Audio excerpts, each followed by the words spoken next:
I'm going to spell DAWGS, and everyone go, ooh, ooh, Okay. ooh. So you do it. But do it for us, for the podcast. Give me a D. D. Give me an A. A. Give me a W. W. Give me a G. G. Give me an S. S. Where my dogs at? Right here. Jameis did it better. Yeah. On today's Pardon My Take, we have Super Bowl winning quarterback, future Hall of Famer, Hank, please stop doing what you're doing. Matthew Stafford on the show. He's so loopy right now. He was mouthing. Hank might just be loopy. He was mouthing what I was saying back to me. He's doing Pardon My Take karaoke. Yeah. Matthew Stafford on the show. Great interview. We have a violently hungover Hank. No. Should be interesting. We're going to do the Mt Rushmore of steroid users, alleged, just so that we don't get any legal problems. Yeah, but just Mt Rushmore of steroids. Yeah, it's Mt Rushmore of steroid users. We're going to talk some Olympics. We're going to talk some football. We've got Who's Back of the Week, and it's all brought to you by our friends at DraftKings. Throw another shrimp on the Barbie. Get it on with UFC 305 action live from the land down under at DraftKings Sportsbook, the official sports betting partner of UFC. The middleweight title on the line for the main event, but the card is stacked full of rip snorter blokes and Sheilas. Do you want to say that line? Rip snorter blokes and Sheilas. There it is. And speaking of stacked, if you're new to DraftKings, listen up. New customers bet $5, get $150 in bonus bets instantly. Download the DraftKings Sportsbook app now. Use code TAKE. That's code TAKE for new customers to get $150 in bonus bets. When you bet just $5, UFC 305, it's going to be a ripper of a good time only on DraftKings. The crown is yours. Okay, let's go.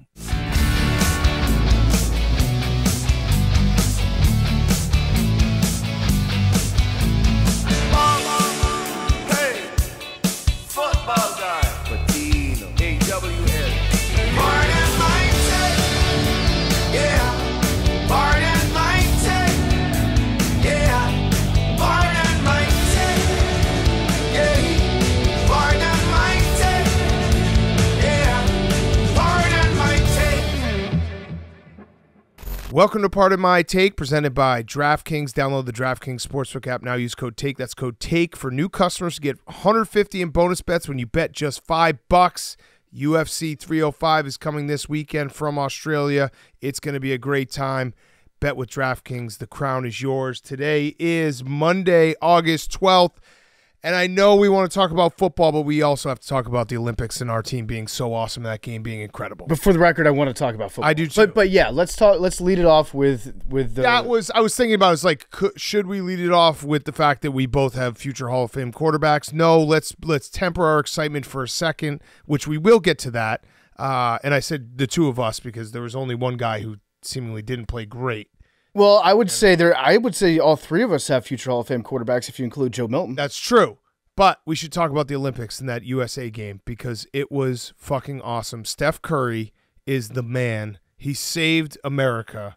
That was one of the most fun times I've had watching basketball. And Steph Curry comes in and he was lights out for the last two games. He was 17 for 26 from 360 points in the last two games. And it was a 3-point game with 2:58 left, and Steph was like, fuck it. I'm just going to hit every shot, and he hit 4 threes, and it was I yelped on that last one. Yeah, people were screaming. Yeah. It was insane. And if you listen to the French broadcast of it, I don't know if you've had a chance to go back, and I always love to do that in college football season where you hear like the home announcing team like narrate a heartbreaking loss. The French guys were just like, this is impossible. What's happening? They kept calling him the Devil Curry. Yes. The Devil Curry just ended their dreams. And there were 2 shots that he put up that if it's anybody else on the planet, you're like, what the fuck are you doing? Yeah. At one point, he passed out of a double team to Kevin Durant. Kevin Durant was like relatively open as far as KD goes. And he just said, fuck it, I'm going to throw it back to Steph Curry because Steph can't miss right now. Shoots it over 2 guys. Kevin Durant. And he said it was a bad shot, too. Well, Kevin Durant and LeBron were wide open for a 3. Yeah. And under no circumstance do you ever not give the ball to Kevin Durant or LeBron at the end of a game unless your name is Steph Curry. And somehow it went in, but it is just so much fucking fun to get to root for Steph Curry. I get it. I understand why Warriors fans have been complete pricks to everybody else for the last 10 years.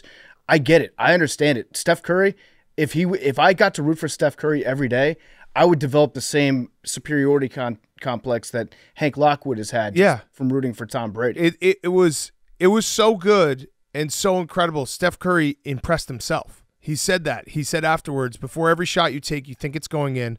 All I saw was, this is talking about the last shot, all I saw was the rim. I didn't see who was in front of me. I knew it was kind of late clock situation, but that one impressed myself. Yeah. That's how good he is. Steph Curry's so good that he impresses Steph Curry. Yeah, they were really good. And you know what I loved about these Olympics?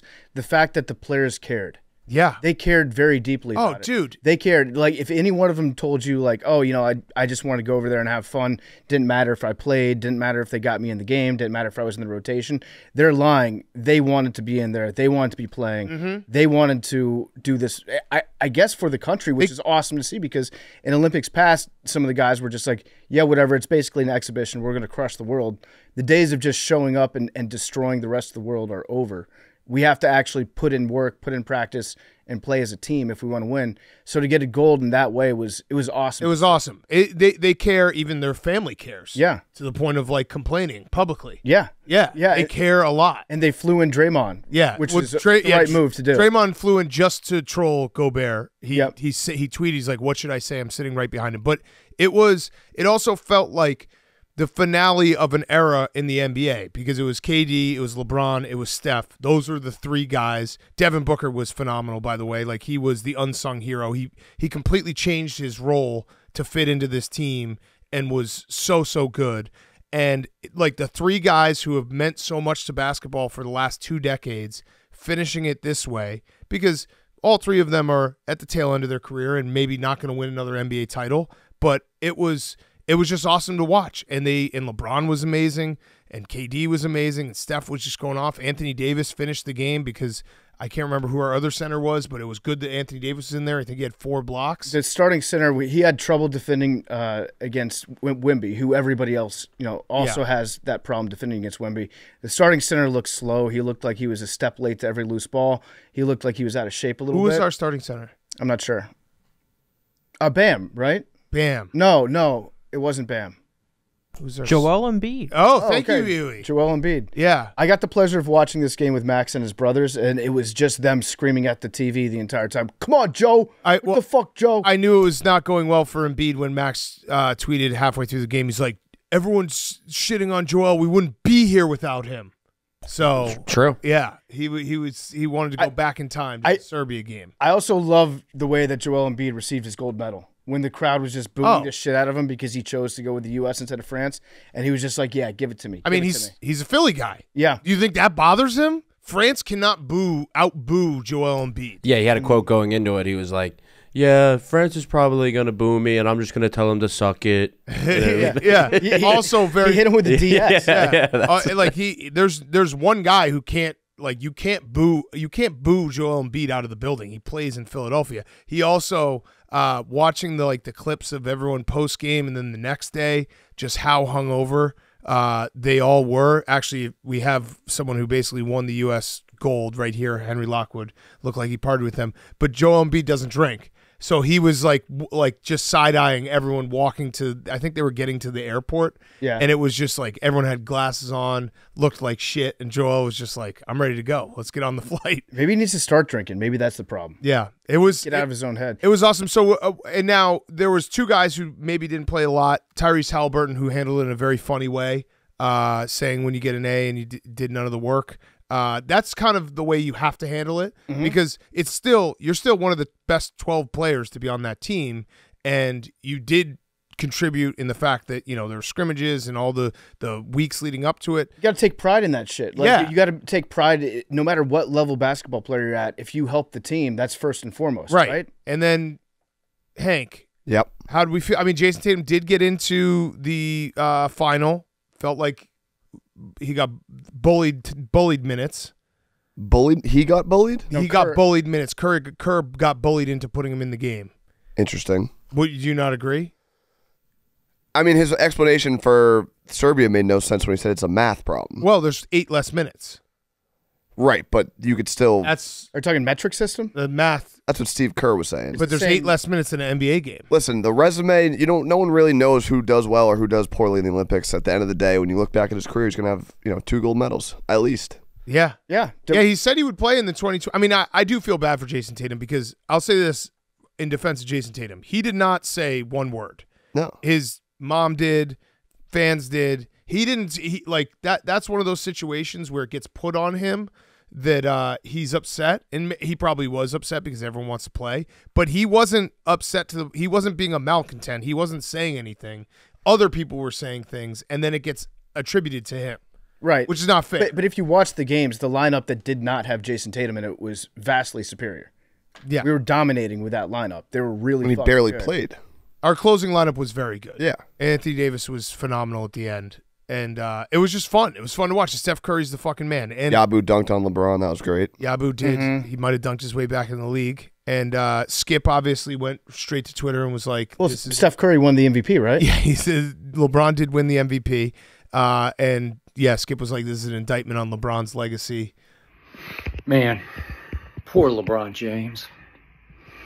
Steph Curry just shot him right in the heart, just stole the MVP right out from under poor LeBron. He was right there. He was prohibitive favorite. And Steph made 17 of 26 threes in the final 2 games, the semifinal and the gold medal game. 17 of 26, just took over the fourth quarter today against France. We don't win without Steph making 9 threes against Serbia. We don't win without Steph making 8 threes against the home team France. Just perfect spin zone. That he won a fake MVP at the Olympics where they won gold. Yeah, and LeBron was, he got a triple-double against Serbia, and he was good in every game. Steph basically locked in for the last 2 games. He closed it out at the end of the last 2 games, and we wouldn't have had that comeback against Serbia without him. And we probably wouldn't have beaten France without him just catching fire at the very end. But if you look at what the numbers were, LeBron, he did not lead the team in points per game. Steph did, but it was like barely. It was like he led the team in rebounds and assists. Yeah, and almost led the team in points. Like you could give it to any one of those guys. But I love the fact that Skip, he's going to find his angle. Skip Bayless, by the way, doesn't have a show to do his LeBron thing on. He's just doing this for the love of the game. Yeah, and it would have been if Steph had gotten the MVP, it would have been the same video being like LeBron didn't get the MVP and this was his team, his Olympics. Also, shout out Serbia, probably the coolest dudes in the world. They won the bronze medal game, went straight to the bar, and then came back for the medal ceremony, and they were shithoused. I love it. Jokic looked like he was going to puke at one point because guys were kind of grabbing him. And then also there's a clip, Jokic is already at the racetrack. Yeah, of course. So Jokic probably spent his entire Olympics watching dressage. That's why he probably didn't practice with the team that much. That looked like they did it perfectly. I would much rather, this is why the debate, would you rather win bronze or silver? I'd rather win bronze because then you don't have to live the rest of your life saying I was so close. I would like to win bronze if I lost to the gold medal winner. Yeah, but still, they had the best time yesterday. France didn't. Mm-hmm. France looked, in front of the home crowd. They lose, and then all the Serbians show up drunk as fuck. There's also, the stat continues that there's only three countries that have won a gold medal outside of U.S. in men's basketball, and two of those 3 countries do not exist. So kind of a fun stat. What countries were they? It's Argentina? Was that the one that Argentina does exist? Yeah. And then Soviet Union, Yugoslavia. Okay, yeah. If Yugoslavia had stayed a country, they'd be a problem. They'd be a real problem. Because they would have Jokic and Luka. They should be allowed to compete. It would be fun. Yeah. But those so the only country that still exists that has won a gold other than the U.S. is Argentina. And Soviet Union would have KP. Yeah, true. Yeah. Yeah. There was no Russia in these Olympics, right? For the most part. I guess not. Yeah, and we won. Is this asterisks? We won the gold, or we won the Olympics. We did, yeah. Congratulations, we did it. We did it. We tied with China for most golds, and then the tiebreaker, which I think is made up by us. Is it silvers? Is silvers and bronzes. Oh, we won. Together. Yeah. Okay, yeah, we did it, guys. Also, we were very close to not winning the total golds, and I just wanted to shout out, I don't know who this person is, Iman Khalif. That person stopped China from getting 1 extra gold. Because if Iman Khalif, now what division were they competing This in? was women's boxing. Women's boxing. Okay, yeah. Shout out to her. Yeah, so she stopped. She She beat a Chinese woman in the welterweight championship. She's my favorite woman in the world. That's a funny wrinkle. Let's go, USA. USA. All of the United States was rooting for whoever that boxer that you said. Yes. So that's they're all getting behind her. It's really good that we won the medal count. I love that. I love just being able to say, like, fuck you to the rest of the world. We still got it. I don't care. Well, what about the horses? Do we know where the horses were from? No, I don't know. I don't know if you have to bring in the horses from the same place. Because I feel like the horses should get the medals. The riders should not get the medals in the equestrian events. Yeah. We did have an awesome, I forget her name. What's her name? The female wrestler that suplexed the fuck out of her opponent in the finals and just dropped her on her head, basically broke her neck in the finals. They had to stop for U.S.? Yeah, it was an awesome move. Fuck yes. I forget who it was. Hell yeah. But shout out to her because she's a fucking hoss. Also, if we're going to try to figure out how to make sure that we win the golds outright at L.A., well, first of all, I didn't even realize that you get to, the host country gets to add a sport. Yep. That's how breakdancing came in. Shout out to Raygun. Yeah, Raygun, the GOAT. Took the world by storm. We watched some of the breaking on Friday here in the office. I was trying to live bet on it. I had no idea how the point system worked, but Raygun she's a hero. She's amazing. She was doing the kangaroo hop. She was doing moves like an 8th grader would do at a talent show. Yeah, the rest of the breakdancers have to be very upset at her. Because I watched some of the others, and they were incredible. Yeah. Like spinning on their head for minutes at a time. And then Raygun was just doing Elaine, Bennis dance. She's a professor, and one of the things that she teaches is breakdancing. I would drop her class if I were in it. But she basically found a way to get a free trip to France and get a team uniform. Yeah, credit to her. Yeah. And she was wearing like an Australian cricket uniform. She was wearing like the green pants, a green polo shirt, the green hat. It was awesome. I was struggling to figure out what the rules were with breaking. I didn't know if there was like a TKO. If you serve somebody so hard, they just stop the fight. Yeah. Like, that's too much. That's too much. Someone's going to get hurt. Like battle rap? Like battle rap should be in the LA games. Being an Olympian would be sick. I think it might be more of a sport than some of the sports that we saw. Yeah. Definitely more of a sport than curling. I think are we adding football? Is that what it is being? Flag football, baseball. Oh, is baseball our sport? Baseball should be back anyways. We might not win that. We might not win that. We should win football, but we definitely win football. Remember, our team stinks. No, but we're gonna have NFL players. Joe Burrow. Yeah. He said he wants to do it. Yeah. I was looking at it. If we want to figure out a way to win it outright, China. Now, I'm not saying that it's a Mickey Mouse gold, half of a title, whatever you want to call it. They won 5 ping pong events and 8 diving events. Seems a little. How are there 5 ping pong events? I have no idea, but they won them all. Because there should be, at the max, there should be 4, right? I think there's men's doubles, women's doubles, mixed doubles. They swept it. They swept the board. I don't like. I didn't know there was 8 divings. That's too many divings. Swept the board on that. There's too many of the niche ones. There should be maximum 4 medals in table tennis or ping pong. Now maybe we got to sweeten the pot a little bit because we're giving each gold medalist $37,000. That's what the U.S. gives. And a job at Home Depot. Other countries, no, we don't even do that anymore. Sometimes they get their picture on a Wheaties box. Okay. Congratulations, here's $37,000 and your picture on the worst cereal in the world. Yeah. Enjoy. Hong Kong and Singapore, they do the highest payouts. Hong Kong gives $768,000 to their winner. Singapore gives $745,000. And then the Philippines gives a house, a lot, a 2-bedroom condominium, $18,000 worth of furniture, a lifetime supply of cookies. That's sick. And free meals for life from local restaurant chains, including Korean fried chicken. There's they should just do the Armageddon. If you win a gold medal for U.S., you never pay taxes. Don't pay taxes, and also you get to commit 1 felony. Sure. Get out of jail free not card. Paying taxes. Not paying taxes, but also you can transfer that. Okay. Up to manslaughter. Yeah. I mean, Caitlyn Jenner would probably still be walking amongst us. Yeah, having everyone be like, hey, I don't have to pay taxes again, that would be the greatest. She is still walking. Well, at least she's not driving. Driving. Yeah. Driving is her issue. Indonesia in 2021 gave their gold medalists 5 cows each and a meatball restaurant. Oh, Max. Wow. Yeah. Max, you need to get a passport. Yep. We got to step our shit up. And in South Korea, you get pensions. So you get like the lump sum, and then you get money every single year for the rest of your life. Yeah. Instead, we have Noah Lyles, who's winning. He might be Hater of the Year. Might have to do that as a takey Hater of the Year because he was the one who, before the Olympics, said, You don't win a world championship if you win the NBA championship. Yep. That's not the world. And everyone's like, that's kind of weird. Whatever. Hank, did you write that down? Takeys? Takeys. Got Hank, write it down. What was it, Hank? Hater of the year. Who? Noah Lyles. Okay. You got it? Yeah. Did you write it down? What's going on? Because you did say that this year you're going to be on top of it. Max said he was going to be on top of it. Did I? Absolutely not me. No. So are you giving away? I can be on top of it. I can take this responsibility. You want to take the lead You back? already did. All right. So I could. Are you going to back This him could be up? on me. This Hank, could are you be going to on back him me. up? I told Max to write it down, and then Max, for some reason, turned his mic on to tell Hank. But me and him are in charge of it. Hey, listen, I Hank's support playing Max. hurt right now. I support Max. No, that's on me. That's on me. Will you be the backup? Yeah. Okay. Well, he'll be the third. I should. Tell Max to write that down.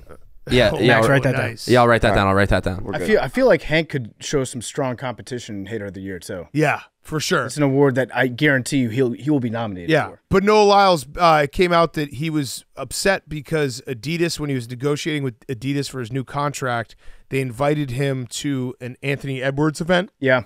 And he was like, this guy hasn't even been to an NBA Finals. So I understand. Noah Lyles is basically like, I need to get my name out there, so be Hater of the Year, and people will talk about me. I think he knows what he's doing, and I want to have his side in the fact that he can't be that dumb that he thinks that, like, running track every 4 years is as important as playing in the NBA. He does. Okay, so maybe he's that dumb. This is what I love about Noah Lyles. I think it all comes naturally to him. Okay, he definitely got cut playing basketball, right? Like, he's got some very deep-seated anger for any ball sport. Yeah. And he's like, why is track not the number one sport in America? He was like a point guard that didn't have any handles whatsoever, and every time he was on a fast break, he'd dribble it off his foot. Yeah, Noah Lyles, little tip for you. Why don't you just say that you're going to try out for an NFL team? That would get you some nice publicity. People would talk about it. People would be like, wow, could you imagine Noah Lyles running a go route? Now, you probably can't catch because you're this upset about Anthony Edwards, who's one of the best NBA players. But we'll deal with that later. Yeah, he would be sick on the Chiefs. Flag football. Noah Lyles definitely, if you threw him a ball, he would not be able to catch it. No. That's the vibe I'm getting from him, his anger towards the NBA. I felt like he excelled at puzzles from a young age. Yeah. Yeah. And he also overcame COVID to get the hater going. Mm-hmm. I like that. Mm-hmm. It was just better, and then he was just like, now I got my hater back. I am a little bit concerned about the state of one sport in America. Okay. Swimming.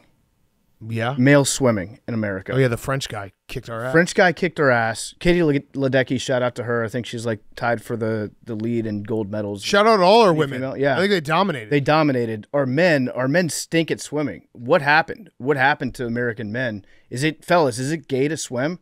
Phelps might need to make a comeback. I actually think he could. I think he'd probably do better than whatever these jackasses were. Yeah. But we only got one gold medal in male swimming.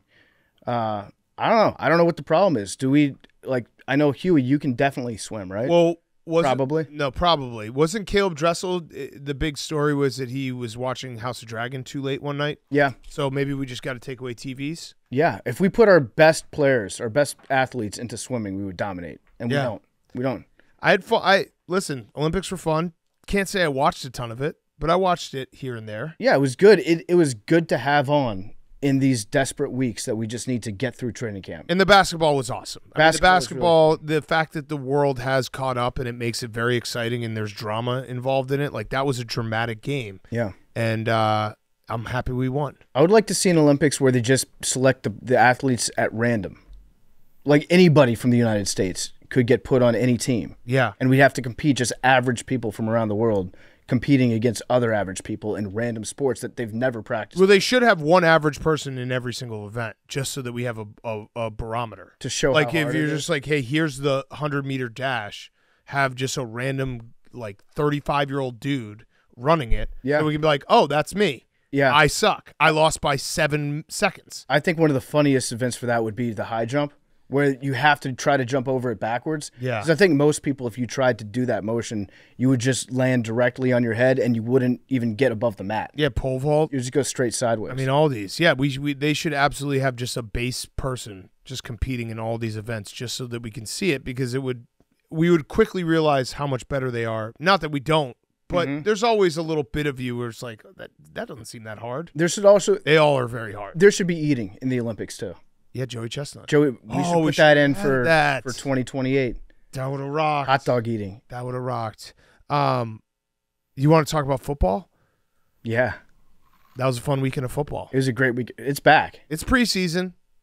I lasted as long as I lasted longer than I ever could ever. Oh, I didn't even try. Yeah, I tried. An hour and a half I lasted. I didn't try. I saw all I needed to see. People are impressed. Yeah. So, Big Cat, congratulations. Congratulations to you as well. How many Super Bowls do you think you're going to get? Listen, I don't want to talk about Super Bowls. I just want to talk about the realization that I had, and this is going to get clipped, and people are going to say I'm stupid, and I'm doing it all over again.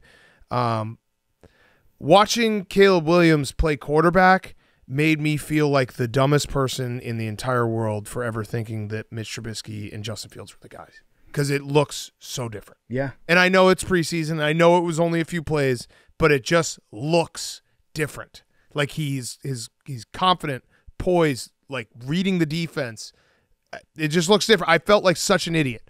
And yeah, I lasted an hour and a half, and then I told the whole world to suck my dick from the back. Yeah, as you should, Yeah. because my own experience watching Jaden on Saturday. That one throw he had was so sick. And then, Big Cat, when I found out that he audibled into that play, Whew. oh my God, I covered my entire basement. Yeah. I got stalactites dripping from the ceiling now. Gross. I don't want to say never. He reminds me of RG3 in the RG3 good times.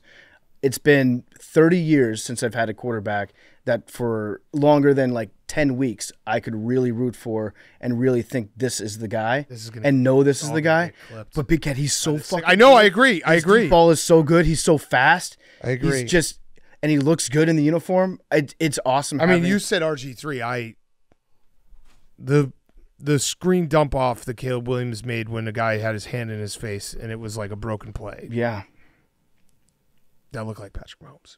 Yeah. We got, I'm not, these are just, we should have prefaced this segment with, this is a safe space. We're just talking, two guys having fun, talking. None of this is, we're not putting this on anyone. This is not what we're saying is going to happen. We're just saying what we saw. Yeah. And in a preseason game. What I saw. Sickos. What I saw in preseason week one. Week one. It was week 2 for the Bears, but Caleb Williams didn't play week 1. The excitement of having a team that has a quarterback, it's like we're fans of different sport this year. It's like Sundays are going to be different. Sundays are different this year. Like being like 3rd and long. Sundays we could maybe still get this. Yeah. Hank, did you feel the same way? About Joe Milton? Yeah. I made a list. I made a ranking. Oh. Should we do rankings of rookie quarterbacks? Sure. Number 1, I had Joe Milton. Yep. Because Joe Milton is fucking awesome. Yep. Yeah, the boys fired up. Yeah, boys on the I also wouldn't have been watching. It was on while we were doing Coach Doug, so I pretty much watched the whole game, and you could tell, coming off the sidelines, like the team was rallying. Already a QB controversy? The team was rallying behind him. We'll see. I think so. And we are in phase 1 of the Joe Milton experience. This would be so mean, though, if Joe Milton did to Bailey Zappi what Bailey Zappi did to Mac Jones? Yeah, they're going to have a decision to make. We have 4 QBs, 3 spots. Yeah. This segment is also Milton tough. We're pretending to be guys that have never watched Joe Milton play in college at all. Yeah, no. How did that guy last until the 6th round? That guy should have been top 10. Patriots get a 6th-round steal. History repeats itself. Yeah. Number 2, I had a tie between Caleb and Jaden. That's fair. I wanted to be fair, and Joe Milton, obviously, number 1. Caleb, Jaden, number 2. JJ Arrington, number 3. JJ Arrington? JJ McCarthy. Yeah, Viking, number 3. Second defense. Where did Arrington come from? I don't know. There's a player named JJ Arrington. LeVar Arrington. Number 4, Bo Nix. Bo Nix looked good. This might be the season. Bo Nix. Bo Nix. Put it all together. I feel like JJ Arrington was a running back for Cal. Yeah. Bo Nix, a lot of Heisman buzz around him this year. I think he's going to be good. Yeah. 5, Spencer Rattler. Spencer looked good. He plays for? He plays for an NFL team. But I looked up his stats, and they were good. Number 6, Michael Penix. And then number 7, I had Drake May. It's a pretty good class. And Stetson Bennett. Technically a rookie, kind of. Kind of. Yeah, because he sat out. He bounced back really nicely from his 4th interception. Game-winning drive. Yeah. Yeah. Anthony Richardson, also kind of a rookie. Kind of, yeah. Yeah. It was fun watching football. I'm very excited. I'm going to let myself I really did. I tried so hard, PFT. I was like, I'm not gonna do what I always do and just get crazy. And it was like, I was basically the meme, the kid in class, like holding everything in. I was just, for an hour, I was watching the Bears, and I was like, I'm not gonna get crazy and tweet crazy shit. Like, this has got to be different. I got to act differently. And then I just lost it and just busted everywhere. He looked really good. He looked very good. So did Jaden. I'll tell you what. This is going to be the worst clip ever. I don't care. I'm ready. Make no mistake. I'm ready to be hurt again. I am. I haven't felt that way watching sports in a while. Markelle Fultz was so good in Summer League.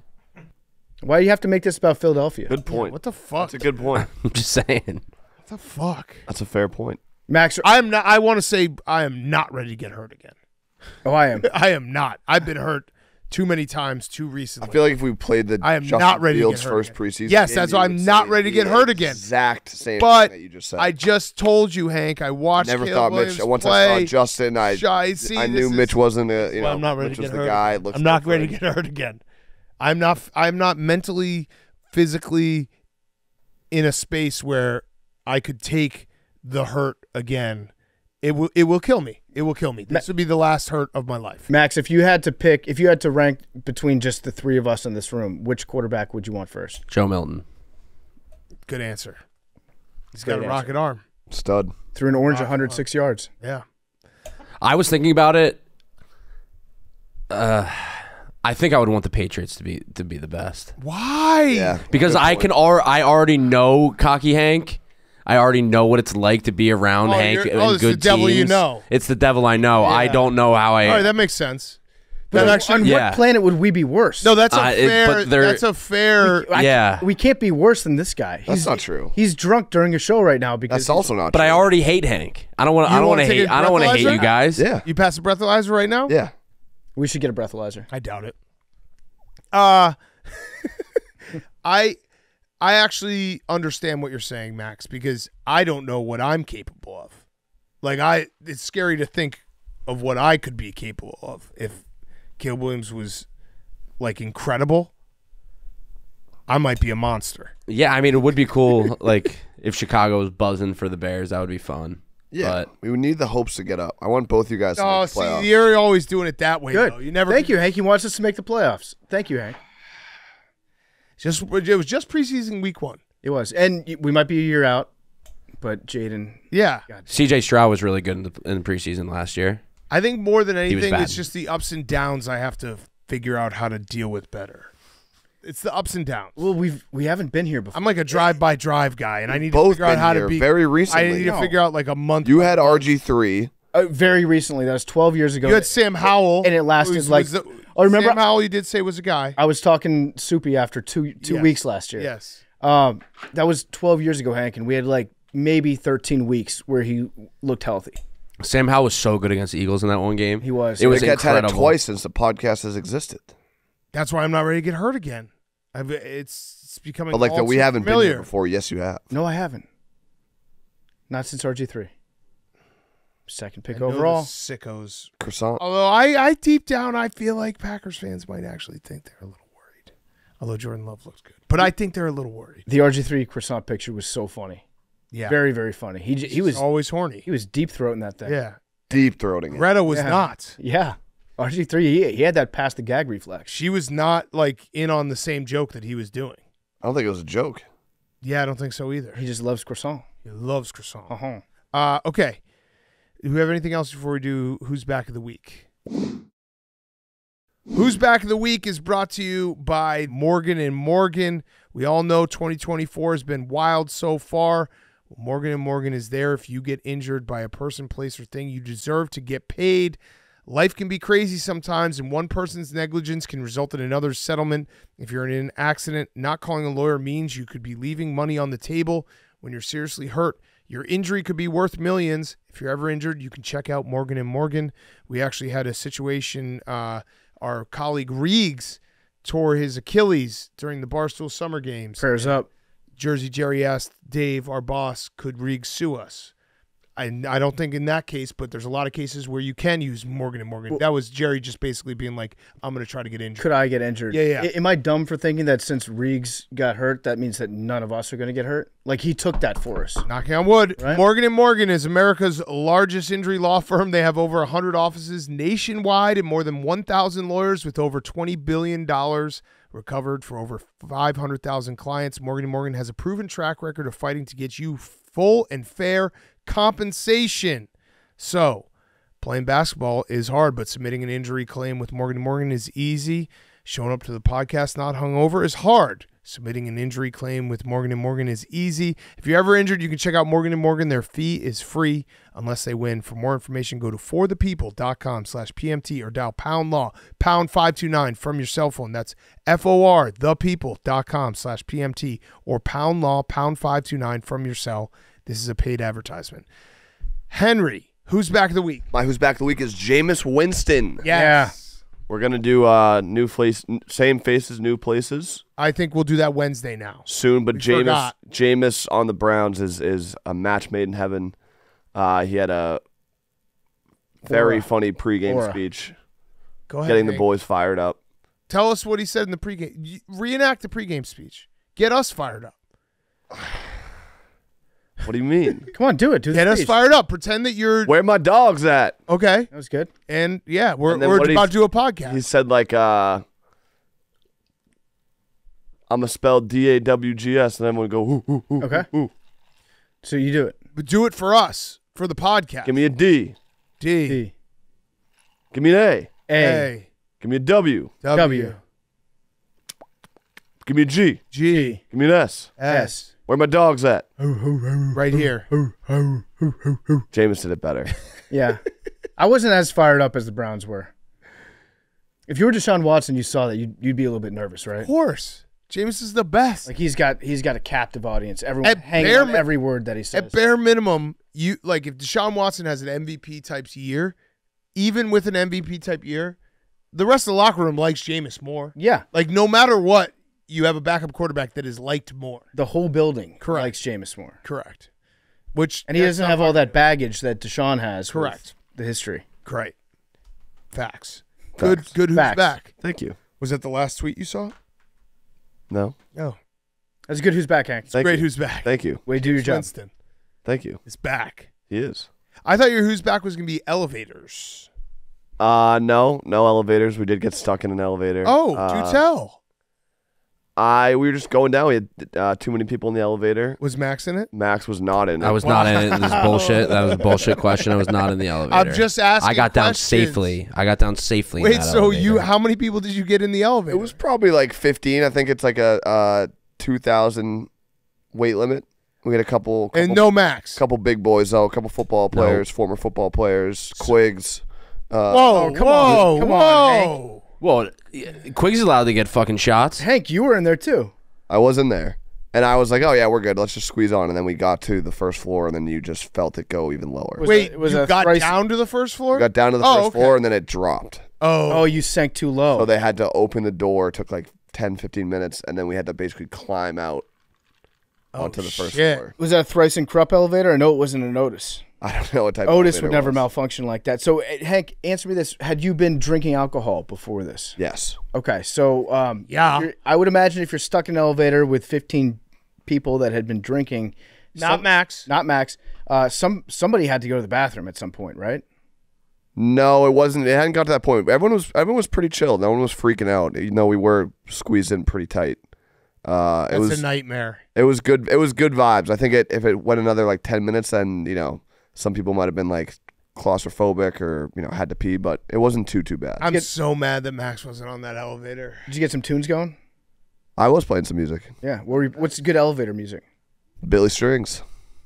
Yeah, you're obsessed with Billy. That was just what was on my Spotify being played, so I just press play. Kept it going. Fired it back up. We also were playing it. We were playing a great playlist. I think you asked for it. I just looked it up on Spotify. The playlist is called just Vietnam War music. Yeah. Oh. I was watching the planes at Hank's place, and they brought the helicopters out. I was like, we got to blast Fortunate Son. Yeah. It's a must. But it's a great playlist. I've been playing it all day. Nice. You've got a little mini Vietnam going on in your brain right now. Yeah, it's a constant Vietnam in my brain. Just try to avoid Who's landmines. winning? No one's winning. Yeah, a lot of resources. No one's winning. Mm-hmm. All right, that elevator's I've been stuck in one elevator in my life. It was brutal. It's just like that first 5 minutes. Like, are we getting out? Are we never getting out? And then you realize you're probably gonna be fine. Yeah. Did you call the fire department? No, it wasn't. I wasn't that worried about it until once we got out. I was like, oh, that was kind of bad. Like, you had to step. So you would. What if you got caught when you were stepping up? Or yeah, if you were stepping up and the thing came down. Yeah. That would have been bad. Yeah, would have been real bad. Would have been a shame. Real bad. Okay, PFT, your who's back? My who's back of the week is the Indianapolis Colts. Yeah. They just redid Lucas Oil Stadium. They did some renovations to it, some major renovations, to the point where I don't think they could open up the roof. They opened up the window, and they were trying to open the roof up, but they couldn't. I guess they've taken some things down from the stadium, and the stadium roof is not used to being open in this new configuration. One of the things they took down was sent to our office. Mm-hmm. It's a piece of NFL history, to say lightly. Jim Irsay specially packaged up and sent over, first of all, a very nice letter for myself and Big Cat. Normal signature. Totally cool signature. Referred to us as Mr. Cat and Mr. Comments. I like that touch. And he added in a little line about sometimes it takes a real friend to tell you when you're pissing in the wind. Yep. So we opened up the package, and what's inside but the 2014 AFC finalist banner, the one that was hanging up in Lucas Oil Stadium. So we have that here at Barstool HQ. The Deflategate game. It's the Deflategate game. Hank actually is responsible for that banner. Yes. And got arrested because of that banner. Yeah, that you can't tell the story of the NFL without the 2014 Colts AFC finalist banner. We've had a lot of fun with that banner over the years. I think Memes has made like 70 photoshops of it. And now it's ours, and we got to figure out a place to hang it up. We own it. We own it, but thank you to Mr. Irsay. Incredible Colts. Never in a million years. I knew that there was a package coming from them. Never in a million years did I think it was going to be that banner. No. So we tried to find a place to hang it up in the office. It's so big that there's maybe one or two places we can hang it up, but we have to figure out a good place for it. Yeah, we do. It's an incredible gift. It is a piece of NFL history. Thank you to Mr. Irsay. Also, a very funny way to like rid yourself of that. Yeah. Because like putting it back up, you really can't do. It's been mocked a lot. But to send it to us, it's like we have it now. Yeah. TJ had a very good suggestion, which was to get Christian Juszczyk to make jackets out of it. I want to reupholster. I like that idea. All of Vanny Woodhead. Just turn it into the banner on the inside. The entire inside of Vanny Woodhead is just the banner. What if we just got in touch with Darren Ravel and Clit and had him cut it up and then make trading cards with actual pieces of the banner on it? We also had, speaking of the Colts, my new favorite NFL fan. I didn't know this guy. Apparently he's like, I don't know, Colts fans know who he is. Flow with Seth. Yeah. He makes a music video before every game, including preseason games.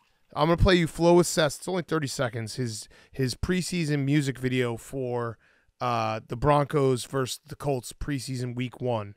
Shout out this guy. We need to maybe get him to do a custom song for us. The Nay really does it for me. The Nay does it for me. That was horrible. What are you talking about? That was awesome. That's a football fan, Hank. That's a football guy through and through. He makes a custom song for every game. I like to let's show him who the real horse is. Yeah, and then the Nay. The Nay was everything. The Nay went like, you're kind of listening to it like, I don't know. Then the Nay hits and you're like, this guy rocks. I think Hank had already written him off after the opening line. That was sad, Hank. Yeah. Take it back. Show a little Flow with Seth is the man. Flow with Seth is the man. Say it. No. Okay. He can do better. Sour pussy. He can do better. I don't know. Real sour pussy. He can do better. It was week 1. It's preseason for Flow with Seth, too. That's facts. Get used to it. I was thinking if they tried to auction off that banner, how much it would go for, and then I realized we'd probably be the only ones that would bid on it. We would just outbid ourselves. Yeah, we'd drive the price up. Yeah. Awesome gift. Did you guys like Flow with Seth? Loved him. Okay, good. A voice of an angel. Yep. Yeah, we got to. I think the banner, I think we can put it behind the video board. Yeah, it needs to be somewhere prominent. That's what I was thinking too. But that's pretty prominent. Yeah. Like you walk in and you see it. I just love it. I look at it and I smile. Yeah. It does need to be hung up. I want to see it all the time. It's probably the nicest gift I've ever gotten in my entire life. Yeah. Yeah, probably. Yeah, think about it. Yeah. Like, what could top that? Oh, they're trying to figure out if they can put it up in We're the trying to think studio. of if we can make it our entire booth. It's way too big. No, but they could do it like all the way around, and like even on top, maybe. Well, yeah, sideways. like everyone would do that in their dorm room, trying to be cool, put the flag little draped down. Yes. Like get the vibes right. If we, I think PFT's jealous. We get to look at it. I want to find a good play. I'm just telling you because I got to lay eyes on this thing when it was unfurled. It's way too big for that room. But what if we wrapped it where it like was on every single piece? Yeah, I'm of the thinking room? like completely all the way around. I still think it'd be too big. No, even in front of the glass. Yeah, I could live with that. We should give it a try. Around the room. Okay, my Who's Back of the Week is the PGA Tour because Graham McDowell on the Live got 1 week suspension for using nasal decongestant. That's what he said, yeah. He said that it was Vicks. Yeah, it was Vicks, banned substance. Either way, I was shocked to know that. Does this count for announcers too? Because Jake might be in trouble. Big time in yeah. trouble. But I was shocked to know that Liv had a steroid policy. I thought that was the entire point. It was like, hey, Dustin Johnson, come play on our tour. Right. You're good. So the PGA Tour's back. Yeah. Like this is bad for the Liv. You have to you have no rules. You play golf with shorts. I'm pretty sure that they could sweep this under the rug who is it, Graham McDowell? Graham McDowell. Yeah, if it was somebody not named Graham McDowell that made the money. The next event he'll be at is the Live Chicago event. Maybe we should go out with the big asterisk poster board. I'm going to use so much nasal spray before that. I can't believe you took away the game we love. Wait, is that's the next event? That's the next. Well, he's suspended from the next event. Okay. And then the next event he can play in is the Live Chicago event.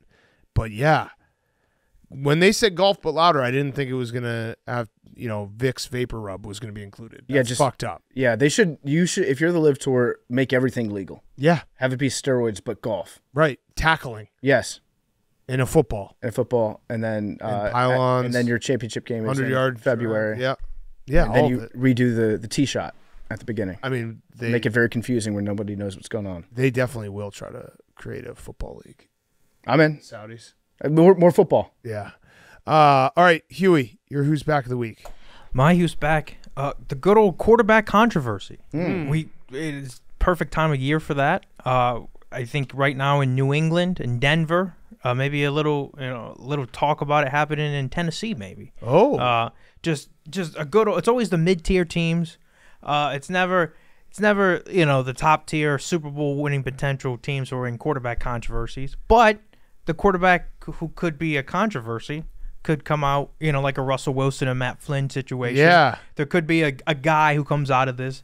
So it doesn't mean that they're going to be a guy this year, but this could be a future thing, especially for a Patriots or this is a the Denver. Season. This is the time when we all. Yeah. And I feel like in Denver, at least, Sean Payton has said so many nice things about Bo Nix.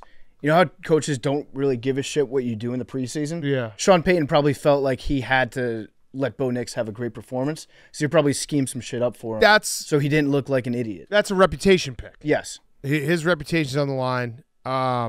I think the same with Penix, although Kirk is going to be the starter. But, yeah, it is fun having this time of year. Well, it's fun being on the other side. Yeah, I don't have a quarterback controversy. No controversy here. It's fucking, as much as I love Tyson Bagent, there is no controversy. Yeah, I literally have no other good quarterbacks. Yeah, there was the year that the Bears brought in Foles and Andy Dalton. That was sad. That was the saddest quarterback controversy. Mitch Trubisky. By the way, we should have said Foles, happy retirement. Yeah, yep. We didn't mention it on Friday. Hank, good your favorite riddance. Foles memory? None. Okay. You can't think of one? Nope. Come on, Snow game. Snow game was cool.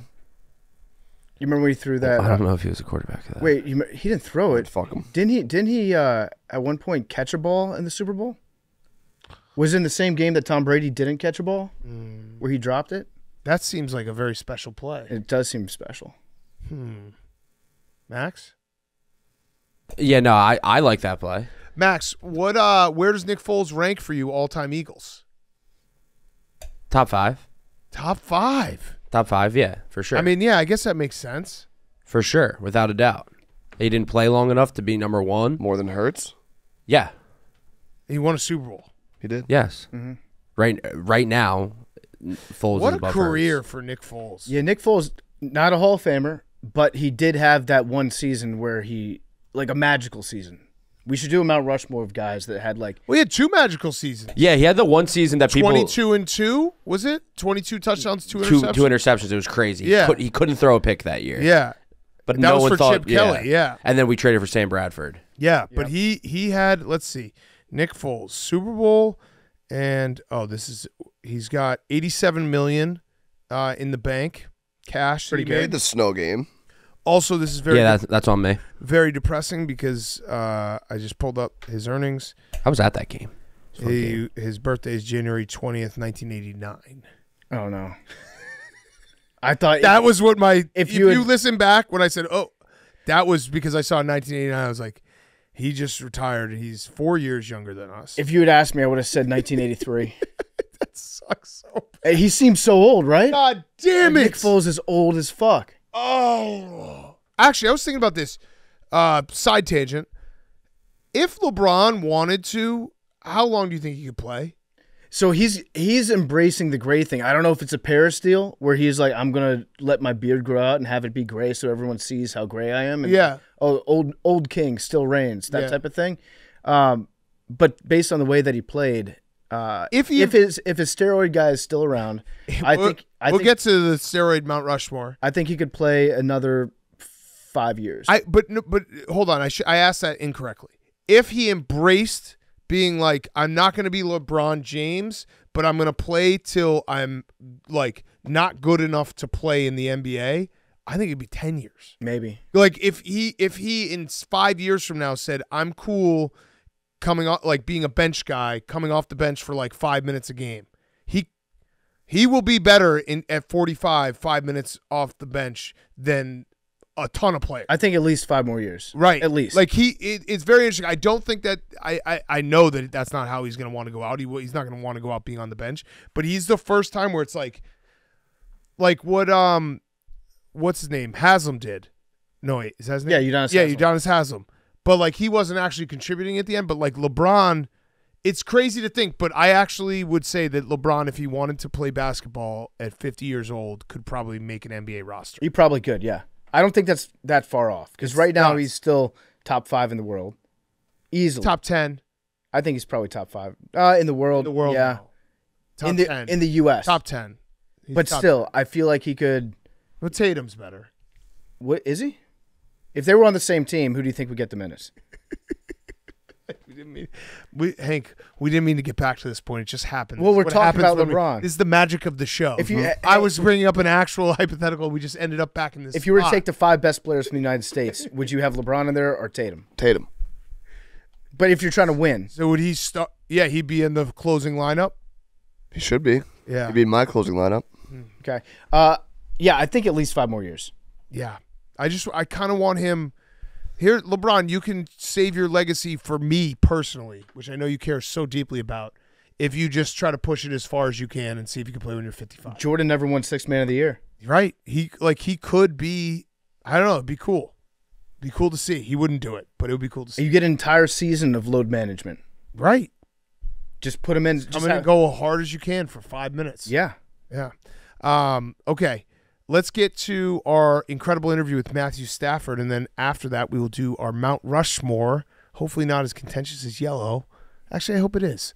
But PFT, you got a couple ads before we get to Matthew Stafford. Yeah, Matthew Stafford is going to be brought to you by our great friends over at Coors Light. I had a couple ice-cold Coors Lights watching the Plains this weekend. The Air and Water Show was awesome. The mountains were blue. There's no sports experience quite like the rivalries between college football teams. And now on Saturdays, you can get even closer to the action with Coors Light and DraftKings. They've teamed up for college football pick'em, where you pick winners each week for a chance to win cash. When the rivalries heat up, choose chill, then reach for an ice-cold Coors Light. When you're looking to keep it chill, there's only one beer to choose. That's Coors Light. The mountains on the bottles and cans, they turn blue when your beer is cold, so you know when your mountain cold refreshment is ready for you. When things heat up, it's a good time to choose chill, then crack open an ice-cold Coors Light. I got so amped up about the Plains this weekend, I had to take a time out. I had to chill. I had to hit a Coors Light, sit on the couch for a second, then boom, I'm ready to see some F-18s, ready to see it all. Coors Light, the best beer in the world. Saturdays got hotter, but you can choose chill with Coors Light and DraftKings. Get Coors Light delivered straight to your door with Instacart by going to CoorsLight.com/take. Celebrate responsibly. Coors Brewing Company, Golden, Colorado. And now here's Matthew Stafford. Okay, we now welcome on a very, very, very special guest. It is a future Hall of Famer, Super Bowl champ. It is our Grit Week interviews presented by Coors Light. It is Matthew Stafford. First of all, thank you for joining us. Of course. Thank you guys for having me on. Yes, so we start every Grit Week interview with the same question. How would you define the word grit? Oh, man. That's the good stuff. That's just being able to fight through whatever is ailing you, whether it's a situation or how you're feeling, but being able to push through anything to get whatever the goal is accomplished, right? Whether that's winning a football game, having a good play, rallying for the next night out, whatever it is. You got to have a little grit. Separating your shoulder, yeah, and coming down the field. That clip, you are a gritty quarterback. You've gone through a ton. I mean, you've gotten hit a million times. You're tough as hell. Do you ever watch that clip of you famously separating your shoulder and then being like, hey, come out? And you're like, no, I'm not fucking coming out. Do you watch that and be like, man, I am tough? No, I usually I think about that clip or I see that clip and I just start wincing again. But no, that's a cool thing that I got. I luckily to have been mic'd up, by NFL Films for that moment. Otherwise, everybody's just calling me an idiot. Get back up. Let's go, you wuss. But it was kind of a cool moment to have. Yeah, cool. You were like, get off me. You actually had to push trainers off you. Yeah. Does that usually work? Yeah, usually they're kind of soft. You can kind of get what you want when it comes to those guys. So no, that was a weird one, right? They called timeout, and for some reason in my head, the moment it clicked, it was like that counts as basically my play that I had to sit out, so I could go back in, and I knew there was only going to be one more play, so I could get through one play with whatever was going on. What hat are you wearing right now? What is that? Dodger hat. Dodger hat. Do you know anyone that plays for the Dodgers? No, I don't. Just an outside fan. You never went to school with anybody? That's no, just from the outside looking in. Really. Can we fact check that? Really do a deep dive. I don't know if anybody's heard of it. I mean, you play the games, so you don't listen to the games. Do you know how annoying that is? Yeah, I mean, I do. Yeah, okay. I mean, all my friends and family do the same shit to me all the time, and give me a tough time. But I get it. It was cool 10, 12 years ago, but everybody gets it now. And now we had Scotty. Yeah. I mean, it's just too much. It's crazy. Yeah, it's too much. It's wild. When he got arrested, were you like, oh man, this is dragging our high school? No, I was like, good for you, bro, man. You're just trying to make your tea time, man. Like, guy's just trying to make his tea time. Yeah. Do you ever feel like you don't get enough credit for doing the no-look passes? I don't know. I don't think about it too much, to be honest, as far as like credit goes. I know that they're fun when they work. They're kind of shitty when they don't, but it's part of it. I think defenses are so good these days. These guys are so good at reading what we're doing with our eyes. So I'm just trying to take advantage any little way I can. How long have you been doing that? Is that something that's just more of a recent thing that we're noticing because there's more camera angles everywhere, or were you doing that like way back in the day? I think it's probably, been publicized a little bit more recently, but I was having to do that probably back in the day with Calvin. Everybody in the building knew I was trying to throw him the ball. So I had to find different ways to make it look like I wasn't throwing him the ball and try to move underneath coverage to throw it to him. But, I mean, it's definitely gotten more, publicity, I guess, recently. But, I had to do that with Megatron, just trying to get him the ball. Yeah. When he retired, how often would you call and be like, can you just maybe please just one more game? For the love of God, please come back. Like, I need you. No, it was you know what? Like, that's one of those. He was such a special player, such like a generational player, and such a great teammate that I was genuinely just so happy for him that he was walking away when he wanted to walk away. He was an all-time great. We all knew it. It was unbelievable to get the chance and the opportunity to play with him as a young player. But I was so happy for him, and I'm still so happy for all his success. But yes, our team was better when he was out there. There's no question about that. But I was happy for his career and his ability to walk away when he wanted to, which I think is such a cool thing. Mm-hmm. Do you have a favorite throw ever? No, probably not. I mean, there's got to be at least one or two that are up there. There's a couple good ones that I can remember that were kind of fun and meaningful. In the Dallas game, back in the day at Detroit, big comeback late in the game. That last 2-minute drive, I ended up hitting a rail shot to Chris Durham, who was my college roommate. Played a few years in the league with me, and hit him on a long ball down the left side into like a 2 Tampa coverage, which was a cool shot. In London against the Falcons, we were down big, and I think it was the touchdown. I think that got me the career Lions TD mark, passing TD mark. I threw one to Golden Tate that was just a launch. That was a good one. Do you know when it's like when you're throwing like a deep ball? Yeah. You know the second you release, you're like, damn, that's a good one. I threw the hell out That's of that a good ball. one. Yeah, no doubt. Yeah. Well, that was kind of a weird one. They were like, hey, every once in a while they would just kind of rush 3, drop 8. And I just told GT, I was like, hey, man, just keep running. Yeah. And it was one of those I kind of bought a little bit of time. It was third and crazy long. Might have been 20, something like that, and hit a long touchdown. Similar to the one I hit Cooper in Tampa in the divisional round, right? Like 3rd and 19. They're like, oh, they're just going to check it down, and that's when you can kind of go for the dagger every once in a while. Now you're going to throw a couple picks doing that too, but some touchdowns that get you back in a game or do something big. So that one against Tampa was sick. We also have a coworker who's the most annoying person in the world, who's a diehard Bucks fan. Oh, and you literally snatched the soul out of his body, which was awesome. I love that. That was a crazy. I mean, and honestly, the deep ball to Cooper in that game to put us in field goal range is like, as far as a full play, I mean, the situation, the whole thing, that was a really, really special one. Weird question for you. Yes. First time you ever checked your Amex points, how many did you have? This might have been a question from a weirder guy, Dan Orlovsky. Oh, gosh. I don't know. Orlovsky, did I tell him at some point? I don't know. Yeah, he just said that. I said, "What?" It's a lot of points. I've never used any. Let's put it that way. I've never used any. Will you ever use any? I don't know. I'm kind of at the point now where I'm like, I don't know if I will. So our boss, Dave, he has 60 million points, and he said he will never use them. I don't have that many, but... so you'll never use them either? I have a lot. Yeah, I have a lot of points. And you're never going to use them? But I don't know. I don't think so. Wow. What? I love that. What if somebody like wants your points? Like you're not. Yeah, I mean, we them. could talk about it afterwards if that's what you want to do. Sell your points. Listen, I don't want to say, like, I didn't, I'm a Bears fan, so obviously the Lions and Bears are playing, but I always was like, I respect the fuck out of Stafford. I had to take that you're going to be a Hall of Famer in 2018, and people laughed at me. Well, I appreciate that. That sounds like it should be worth a few Amex. Yeah, I can throw a couple points your way. Have you thought of that, though? Like, you are... Amex points? No, well, Amex points, but yes, also Hall of Fame. Your career's been phenomenal. You are, and my point at the time was, look at his longevity. If he has a deep playoff run, obviously win a Super Bowl, he's going to be right there. And if you look right now, 3 to 4, if you play 3 or 4 more years, you're going to be top 5 passing yards, top 10 touchdowns. Have you had a second to look back and be like, damn, like I'm stacking it up here? Yeah, I mean, I think I definitely, every year that I play now, I just appreciate so much. And I think back on, I mean, we were just talking about, plays from my rookie year. And it's like, man, that was a long, long time ago. I walk into a locker room with guys that were 6, 7, 8, 9 years old when I first came into the league, which is kind of crazy to think about. But I definitely appreciate my opportunities and appreciate this game. I mean, it's given me a ton.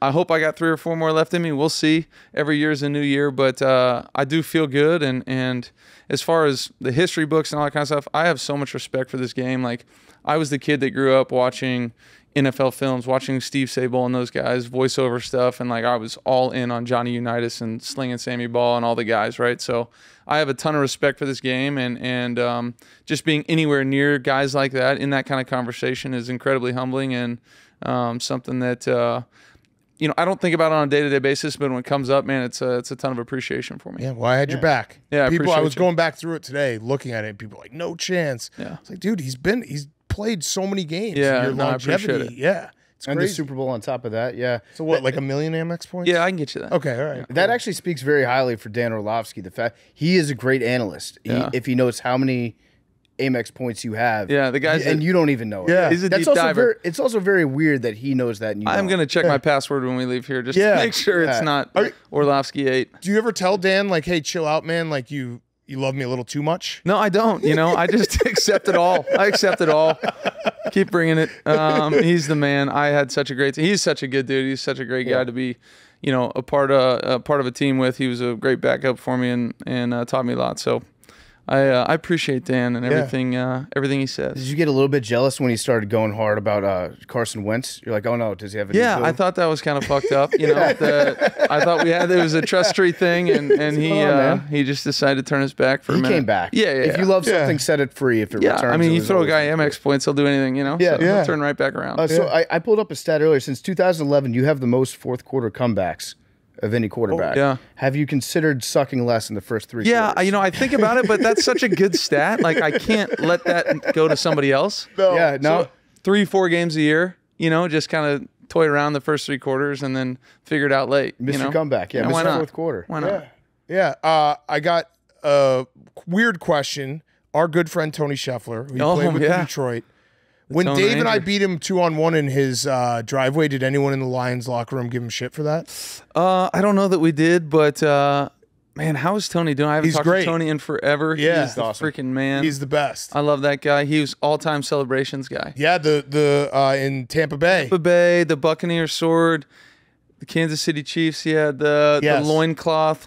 He was making the smoke signal. He was all-time celebration guy. Super fun guy to have. Great dude. One of a Hall of Fame dude. Mm-hmm. Yes. Who's your favorite teammate you've ever played with? Oh man, that's a good question. I got a bunch, man. I think like early on, the offensive linemen, the guys that I had, like Dominic Raiola was a big time, great teammate, taught me a bunch. Also kind of a psycho, but in like a good way. Yeah, kid, baller. Yeah. I mean, unbelievable talented quarterback. You're his godfather, right? Yeah, I mean, he's a stud. He's one. Nate Burleson was a great dude to be around, all-time fun guy to be around. Didn't have that long of a stretch with him. Obviously, the guys here, Aaron Donald, Cooper, those guys are unbelievable. Do you still eat breakfast with Cooper every morning? Yeah, pretty much. Yeah, we sit in there. We were watching tape this morning a little bit. We were actually watching the 2017 Rams Colts season opener. Why? Because we wanted to see what the first game, how the offense has evolved since Sean's first game here calling it to now. It's quite different. And then we turned on 2018 Rams, Lions at the Lions and watched me lose a game, which was kind of shitty. But that's tough. Are you ever like, hey, can we watch something else besides football? Yeah, I think about it all the time. But, Cooper would be, that's totally off limits. Totally off limits. Have there been any other players that are like, trying to kiss up a little bit too much to you and you're like, I want to get in the Breakfast Club? No, it's not even like an exclusive thing. Like Puka's in there a bunch too. Our cafeteria here, I don't know if you guys have been lucky enough to have a meal here. We have not. It's Dude, tight quarters. Yeah, please. Okay, please, right, on me.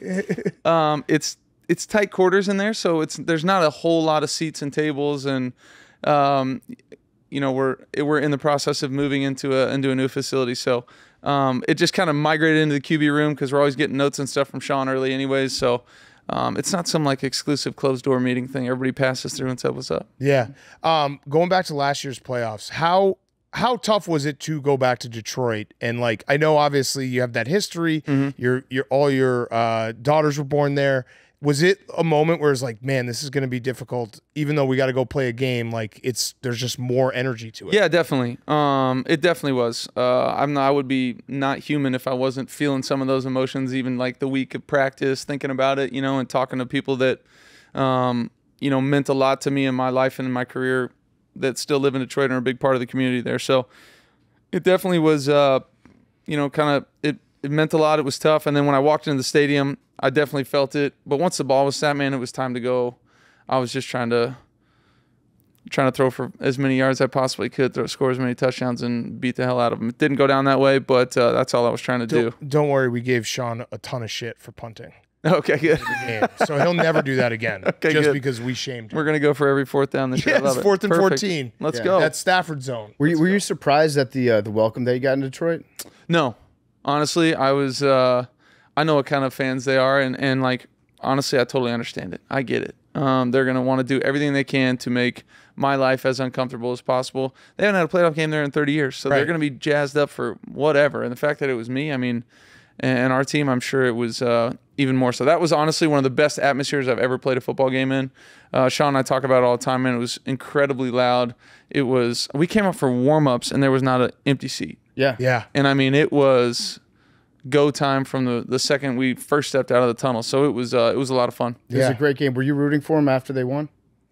No, I'm not rooting for anybody at that point. Yeah. I have a couple teammates that I wanted to, like ex-teammates that I really wanted to see play well, and they did. But at that point, I wish everybody could lose. Yeah, I like that. That's good. Yeah, I like that. Do you watch the playoffs? Sometimes, it's hard. Yeah. I'll peek it, but I'm not like invested, being like, oh, that'll be a good matchup next week. I'm like, F this. I want to be out there. Yeah, right. Yeah. So after you win a Super Bowl, though, it's probably got to take. Does it take a little bit of the sting out of losing the playoffs? I think it's almost the opposite in the fact that like I know what that feels like now, I've got the losing in the first round. I got that one locked up. I know what that one feels like. Only gotten one taste at the Super Bowl, and I'm like, man, I want to do that. And then when you get those opportunities, I've had so many years where we didn't have that opportunity at all to play in the playoffs, that when you get, the opportunity, you're really close. I mean, like the fact that, Detroit did what they did after they beat us, man. If we win that game, who knows what happens? So it's, it makes it, almost even harder, to be honest. You're chasing the dragon. Quick break from Matthew Stafford. Talk about Hard Knocks. It's back, and it's the official Hard Knocks podcast from HBO and NFL Films. This year, Hard Knocks heads to Chicago for the Bears training camp. I'm very excited. Episode 1 was fantastic. Can't wait for episode 2 with number 1 overall pick, Caleb Williams, the most highly anticipated rookie to enter the league in ages. Expectations are high at Hallis Hall. You'll hear from the Giants front office like John Mara and Brian Daboll as they navigate the combine, free agency, the NFL draft, and team minicamp. Go behind the scenes with host Peter Schrager, friend of ours, who we're going to have on the show, who maybe gives us some behind the scenes as he speaks with key players from both the Giants and the Bears organizations and the crew from NFL Films. So once Hard Knocks ends, this is the podcast for you. He recaps everything. He's got stories that maybe didn't make the cut, inside information. Peter Schrager is the best in the business. You can listen to the Hard Knocks podcast wherever you get your podcasts and watch Hard Knocks on Max, out now Tuesday nights. So check it out and give our guy Peter Schrager a listen with the Hard Knocks podcast wherever you get your podcasts. Okay, back to Matthew Stafford. Yeah. Another parade. Yeah. You had fun at the parade. Yeah. I was going to ask. Some people tell me. I was going to ask if you remembered thinking that you were in St. Louis during the parade, but you probably don't remember anything. Exactly. All the time. Did you say like, "What's up, St. Louis"? No, I don't know. I was having a good time. That one was an early start, limited breakfast, all the good recipe for a tough day. But you know what? We had a good time. We enjoyed it. As from a fan's perspective, when like guys get super drunk at the championship parade, it's the best. Yeah, I mean, like that's what you should do. I know, right? Yeah. Like, I was kind of felt bad about it, and Kelly was like, "What are you talking about? Right. That's what exactly. You've been playing this game for forever, getting your ass kicked. Like you deserve to do whatever you want." And I was like, "Yeah, I guess so." Have fun. Yeah. Speaking of your wife, by the way, are you nervous that she and Jersey Jerry have DM'd before? Yeah, I guess. I guess should I am. be. Yeah, I am. She's gonna end up playing Madden with him. Yeah, that's great. I can't wait. And he's also gonna find a way to get like all your signed memorabilia from your house. Oh, perfect. Good. When that goes missing, I'll know where to look.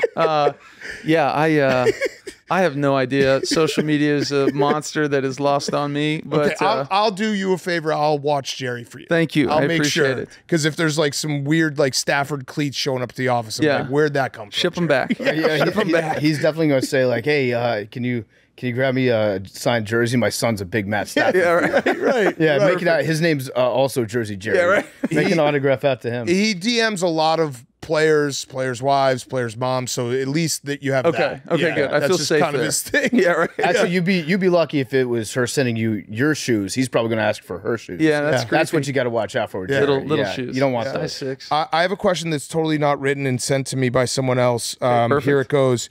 I thought for sure you would have recruited your brother-in-law here by now to take over as QB coach or OC.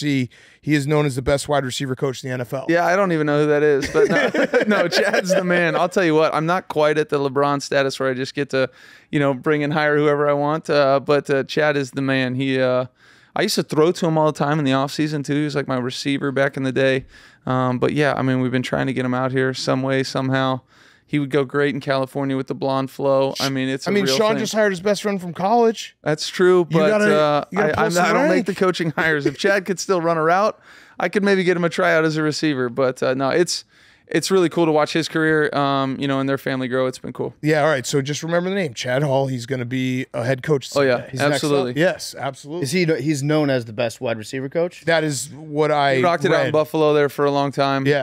And he's crushing it in Jacksonville now. So he does a good job. And that's not from him. No. Yeah, I read that off. That's from a that different was guy. Top of my head. Yeah, That's it over. Well done. So what are we thinking for this year? How are we looking at camp? I know that coach told you guys not to fight, right? Yeah. Have you fought anybody? Have you wanted to? I have a theory that the new Guardian, the caps that they wear, the soft ones, people are taking them off and swinging them at people more because they're softer. Well, I saw some clips from Detroit and New York the other day. They were fighting pretty good, and dudes were just smacking each other in the Guardian cap. But I guess, yeah, it doesn't hurt your hands as much. I have not fought anybody, haven't had the urge to yet. I'm usually just too tired of practice to even think about fighting. But no, we've kept the chippiness down, which is good. Yeah, Camp's been good. Couple guys dinged up, which is like, the worst, for those guys. I feel so bad for them. You're trying to, kind of come together, but I feel good about this year. So as a veteran of the NFL for as many years as you played in it, I imagine that going to camp every year in the middle of the summer, you're like, it's probably not a great feeling, but also something you have to do, something to learn. Like, are you actually doing different things this year than you've done in the past? No, I mean, it's pretty standard for me. I had one like vet off day, the first day of pads, this year. That was kind of like the only thing I've had that's been different than anybody else. That was something that we kind of knew going into camp, that I was going to do. But no, I mean, it is, late July every year. You just, buckle your chin strap and get ready for a, 6-8 month grind. And this is the start of it. I know training camp has changed so much. When I first got in the league, I was part of the old CBA. I mean, we were going 2-3 a days, full pads.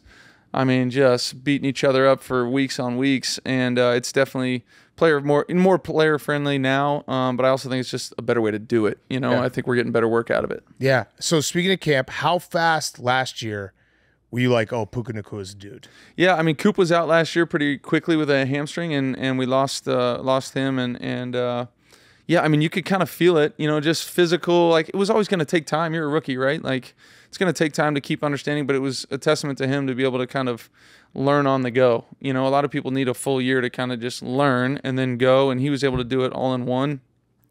Physical tools are there. I mean, big, strong, physical. So much of his yardage last year was like hidden yardage, run after the catch. And that stuff you can't really teach. You just kind of let him be himself, and that's a pretty darn good player. Yeah. Yeah. So go ahead. I was going to say, on the college front, do you call the dogs? Do I call the dogs? Yeah. Can No. you This is a fan.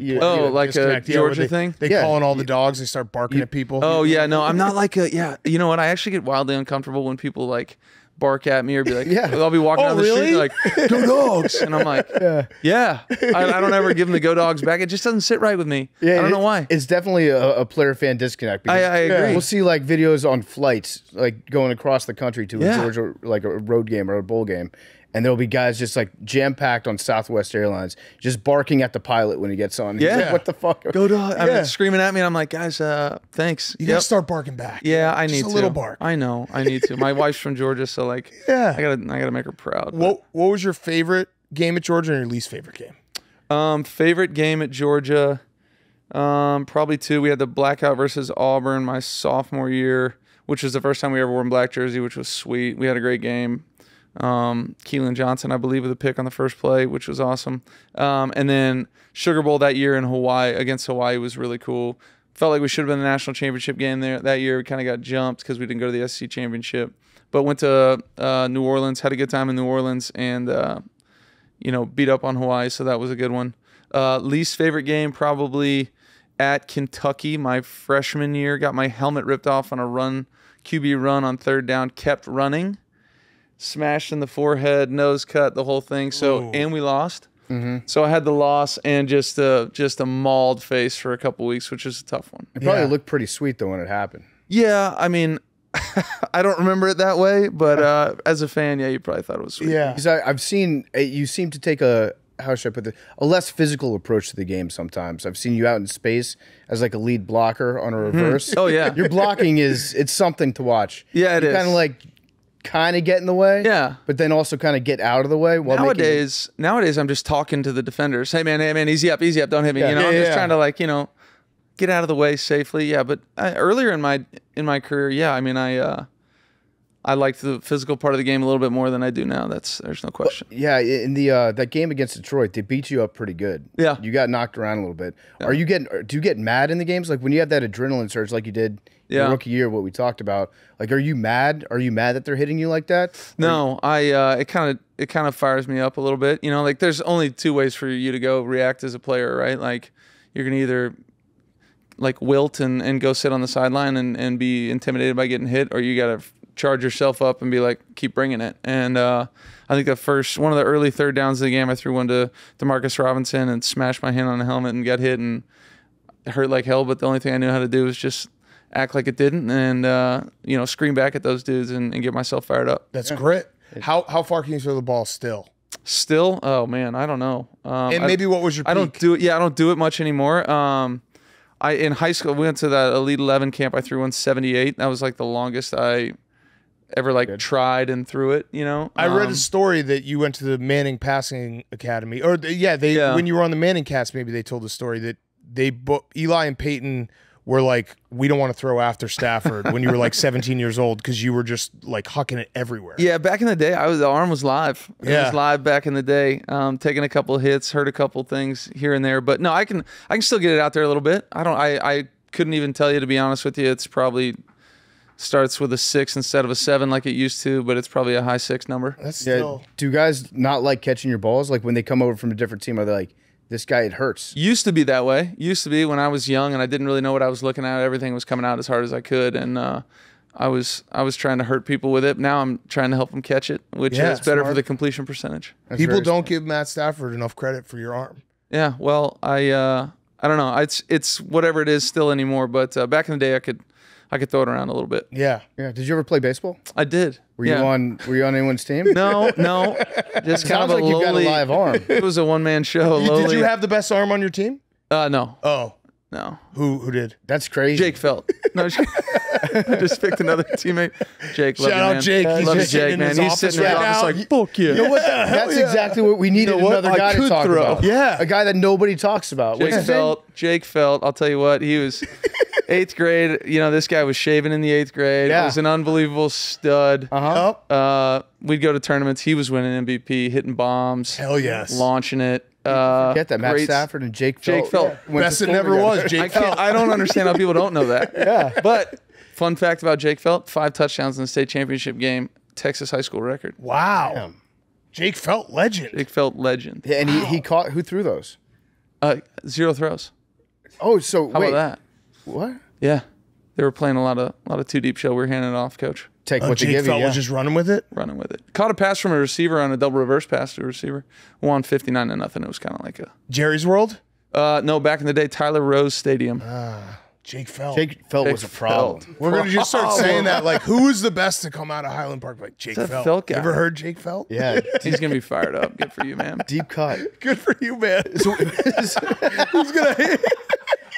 We got to have Jake Felt. When was the last time you talked to Jake Felt? I talked to Jake a decent amount. Oh, okay. All right. Cool. Guy. All right. Love that. We got to have him on the pod at some point. Yeah, we got to. We actually are going to track him down. Open invite. Yeah, we're going to track him down and we're going to interview Jake Felt. That rocks. We're just going to be like... So what's in store for this year? Prediction. Record? Yeah. I don't do that. We're going to try to win a whole lot more than we do lose. But no, it's so much fun to get out there and do it, man. I honestly do have a ton of fun with it. But as far as predicting a record, I got no idea for you. We'll see. Every year is a brand new year. If you would have told me last year we were going to be 3-6 at the bye, I would have told you you're crazy because I thought we were playing really good. And then if I told you, we're going to win 7-1, we're going to go 7-1 after that, you would have told me I'm crazy. So, it's just got to go out there and play them. And that's the cool and amazing part about NFL football is, you kind of go into the season, you kind of know Georgia's going to be good. You kind of know Ohio State and those teams are going to be, the big-time powerhouses. And then you come in the NFL, you're like, man, who knows? Yeah. Nobody had the Houston Texans doing what they did last year, so got to go out there and prove it every single year. Right. How awesome was it at the end of the game against the Commanders last year where Ron Rivera ran like 9 plays inside the 2-yard line, and he took like 4 minutes off the clock and didn't score a fucking point off it? Are you bitter about that? Or No, actually, I was at the time. I was very angry at the time. Yeah. But because we lost that game, we drafted Jaden Daniels. Who I'm high. I think he's awesome. Yeah. He's super fun to watch. At least he was in college. And then old backup of mine is a QB coach there too, David Blau. Shout out David Blau. Yeah. He did some good things for him. So Love it. David Blau, Purdue, Boilermaker. Yes. Yes. Wife Boilermaker. ran the 400-meter hurdles. That's right. And when he was with the Lions, they did the whole deal. The team watched it. I don't think she ran this year, but David Blau's QB coach. Yeah. All right. So no predictions, but dream career. How many more years are you playing? I don't know, man. I feel really good and healthy right now. I know a really good cliche answer. No, but I would say this. Yeah, I mean, I'm full of them. Been doing this for a long time. But no, I do think that like there's no possible way I could tell you that answer right now because like at the end of last year, I was like, completely worn out and zapped, right? And then it takes me forever to kind of just get like charged up to go again. And what I put myself through, like physically, emotionally, and mentally, all that stuff for a football season, it takes a lot out. And I got an awesome family that I love being around. So I don't know. I know I'm going to enjoy this year. Hopefully I'm back next year playing. Hopefully I'm back the year after that playing, but I can't. But you feel great right now. I do. I feel That's really all good. that matters. I do. Yeah. Honestly, like elbow was shit a couple years ago. It feels great now. There's a lot of me that has kind of revamped and feels a lot better, so I feel good. Yeah, it felt like when you were going through your elbow injury, when you were trying to gut it out for a little bit, like you had some weird games where you had to like throw it weird. I was in a bad spot. Yeah. Really, that elbow started the whole 21 season. I started wearing that sleeve because I was like taping myself underneath my sleeve just to keep the elbow going. I heard it in camp that year and was able to get through that, and then we tried to do some things to help it fix, and 22 was tough as far as the ability to go out there and execute. So feels great. Last year felt great. Feels good again. Yeah. Are you like us as fans? Like if you have a bad game, do you just try to avoid any sort of media coverage whatsoever? And you're like, I don't want to listen to anything. Yeah. Because I don't want someone to accidentally bring the game up. Then I have to listen to their dumbass like take about it. Because as fans, we avoid the media like the plague on Monday, Tuesday, probably Wednesday, even Thursday. Then we'll get back into it. Yeah. It's like I don't want to accidentally catch any strays about like flashing back to that game. Yeah, no, I mean, at that point, Monday, Tuesday, Wednesday, I mean, I'm like so moved on to the next game. Obviously, I'm trying to figure out what the hell went wrong in the last game. If we had a bad one or I had a bad one, all right, how do we fix it? And if you're not thinking about the next opponent Monday or Tuesday, like you're way behind. So that's where my focus goes, and I don't really do a whole lot of watching or listening to a lot of like, sports talk or any of that kind of stuff during the season. So for that Stephen A. reason. Smith doesn't enter your head at all. No, Stephen A. is not. He's not there. He doesn't have any space up here. Hey, who would have won the fight between Jim Schwartz and Jim Harbaugh? Harbaugh? Yeah. Man, that's a great throwback. Yeah. One of our I mean, like Harbaugh was already like derobing. He was ready to shirt off. He was ready to throw down. So I mean, like that's an early advantage. We weren't going to be able to hockey pull the shirt over and go. But no, that would have been a good one to watch. It would have been a really interesting one to see. That escalated quickly, very quickly, as we like to say. But yes. Man, I got to go with my guy that drafted me, Schwartz. I think he's a really sharp dude. He probably would have found an interesting way to win that one. I think he would have had to kill Harbaugh. Yeah. Because unless Harbaugh is dead. That's fair. That's a fair point. Yeah. Did you ever tell Coach Schwartz that his nipples were showing? Because he always had like rock hard nipples. That never came up. Okay. You would think it would, but no, it never did. It was just always, I don't know what it was. I think he was just so excited to coach football. Yeah, I think he just gets geared up for it, man. Just have that polo whatever does it tucked for you, in. Like, damn. Have you noticed Coach McVay's beard's a little bit fuller? Yeah, I think he's always got a great beard. I mean, is it all natural? Oh, is that what you guys are in? Yeah, is he on the gear? I don't know, man. He might be. He is. I'll have to get back to you guys on that one. No, we're confirming he is. We got it out of him. Hair shot into his face. Yeah. Oh shit. Yeah. That's a thing, huh? To thicken it out. Yeah. Let him know he's not eligible for the Hall of Fame. Yeah, I will. Yeah. Asterisk. He's juiced. He's Big time juiced. asterisks. Yeah. Asterisk. Have you thought about, by the way, going to the Hall of Fame, who you would want to give your introduction speech? Oh man, no, that's way too preemptive. Yeah, I mean, was the 2018. I was the one. Yeah, no, I can't think of anybody. No, I have no idea. I wouldn't even want to speculate on something like that right now. Do you think about bad luck? Do you think about dyeing your beard? No, I'm like full. that. I'm full. Like whatever happens. Yeah. Gray situation. I feel like it's. I battle it. Mm-hmm. Yeah. It's like, you know what? I got 4 daughters. No shit, you got a gray beard. Yes. I mean, I think that comes with the territory. I get shamed for it all the time. People just point I it think out it looks every great. picture. Thank you. I appreciate Good for it. you. That's crazy that you got 4 daughters. Yeah. And there's only 2 parents. Yeah, right? So who watches the other 2? Yeah, nobody. Just kind of figure Free it out. range? Yeah. The old one It's watch like the young tag ones? team, they kind of come out, come in, come out, come in. We just hope we don't lose them. When was the last time you got a full night's sleep? Actually, last night my kids are actually vacationing at the beach right now, so it's Nice. beautiful Nice. night's sleep. That's why I look so rested. Yes. Good stuff. Thanks Yes. for saying it. All right. Well, Matthew, this has been awesome. I got one last question. Chevy question. Go to Chevy.com. Silverado, toughest truck out there. This might be a weird one. You might not even have any idea who these people are. Were you ever in the same room, or do you aware of Superfan and Detroit Don, 2 legends of the season ticket holding community in Detroit? Is that Crackman or whatever his name No. is? No. They had a famous video where they got kicked out and they did like a press conference from like an alley. I don't know that one. I don't know that one. All-time video. They wear I the need to check that out. They Send get it to me. dressed Let up, me know. Yeah, I'll say the end zone. they're the best. So I went. I feel bad now. I went for the MAC championship. It was like, I don't know, like 10 years ago, 11 years ago. And they said when they got kicked out, they said where their season tickets were. So I went and bought tickets. I'm a Bears fan. I hate the Packers. You guys were playing the Packers. Yeah. Went to the game, sat and watched the game with them, dressed up, everything. No shit.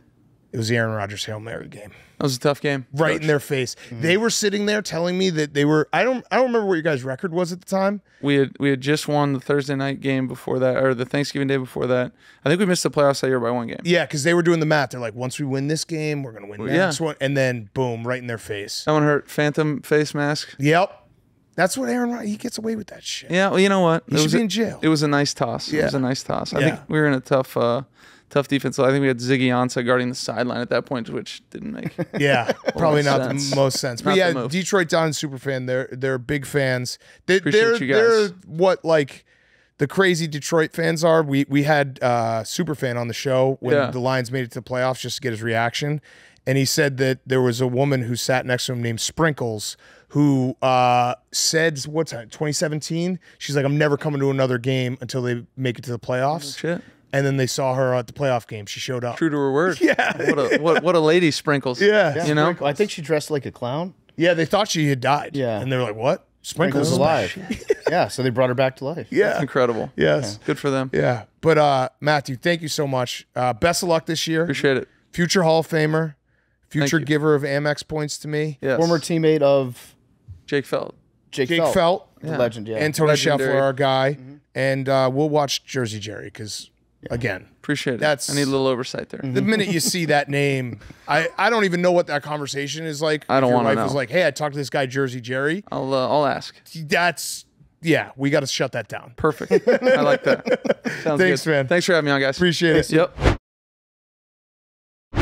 Matthew Stafford was brought to you by our great friends over at Viator. Viator is a tool that you can use to plan and book travel experiences around the world. Our app and website make it easy to explore 300,000 plus travel experiences so you can discover what's out there no matter where you're traveling and what you're interested in. Hank and I took a nice little boat cruise on Viator. We used Viator last year, right when we moved to Chicago. I actually just used it this week to book a trip. An elevator? No, my parents are coming up. We're doing a cruise. I use it in Amsterdam. I did a canal tour. Look at the And boys. we use Viator. Yeah. Using Viator. I'm planning a vacation right now for right after the Super Bowl this year. Planning ahead, using Viator to get all my experiences lined up.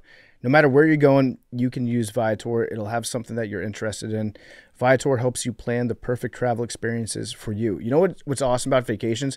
When you go on a vacation with somebody who's like a really detailed planner that does all the legwork, looks ahead, finds the best things to do, gets everything set up. Well, you can be that person with Viator. It's so easy to use, and they have free cancellation, so it helps you plan for the unexpected. 300,000 plus travel experiences to choose from means that you can plan something that everyone you're traveling with will enjoy. They've got 24/7 customer service, so you can know you'll get support at any hour if things aren't going as planned. And they've got real traveler reviews, so you get to hear insider information from people who've already been on the experience that you're considering. Download the Viator app now. Use code Viator10 for 10% off your first booking in the app. Find travel experiences for you. Do more with Viator. Part of My Take is sponsored by BetterHelp. When your schedule's packed with kids' activities, big work projects, and more, it's easy to let your priorities slip. Even when we know what makes us happy, it's hard to make time for it. But when you feel like you have no time for yourself, non-negotiables like therapy are more important than ever. If you're thinking of starting therapy, give BetterHelp a try. It's entirely online, designed to be convenient, flexible, suited to your schedule. Just fill out a brief questionnaire to get matched with a licensed therapist, and you can switch therapists at any time for no additional charge.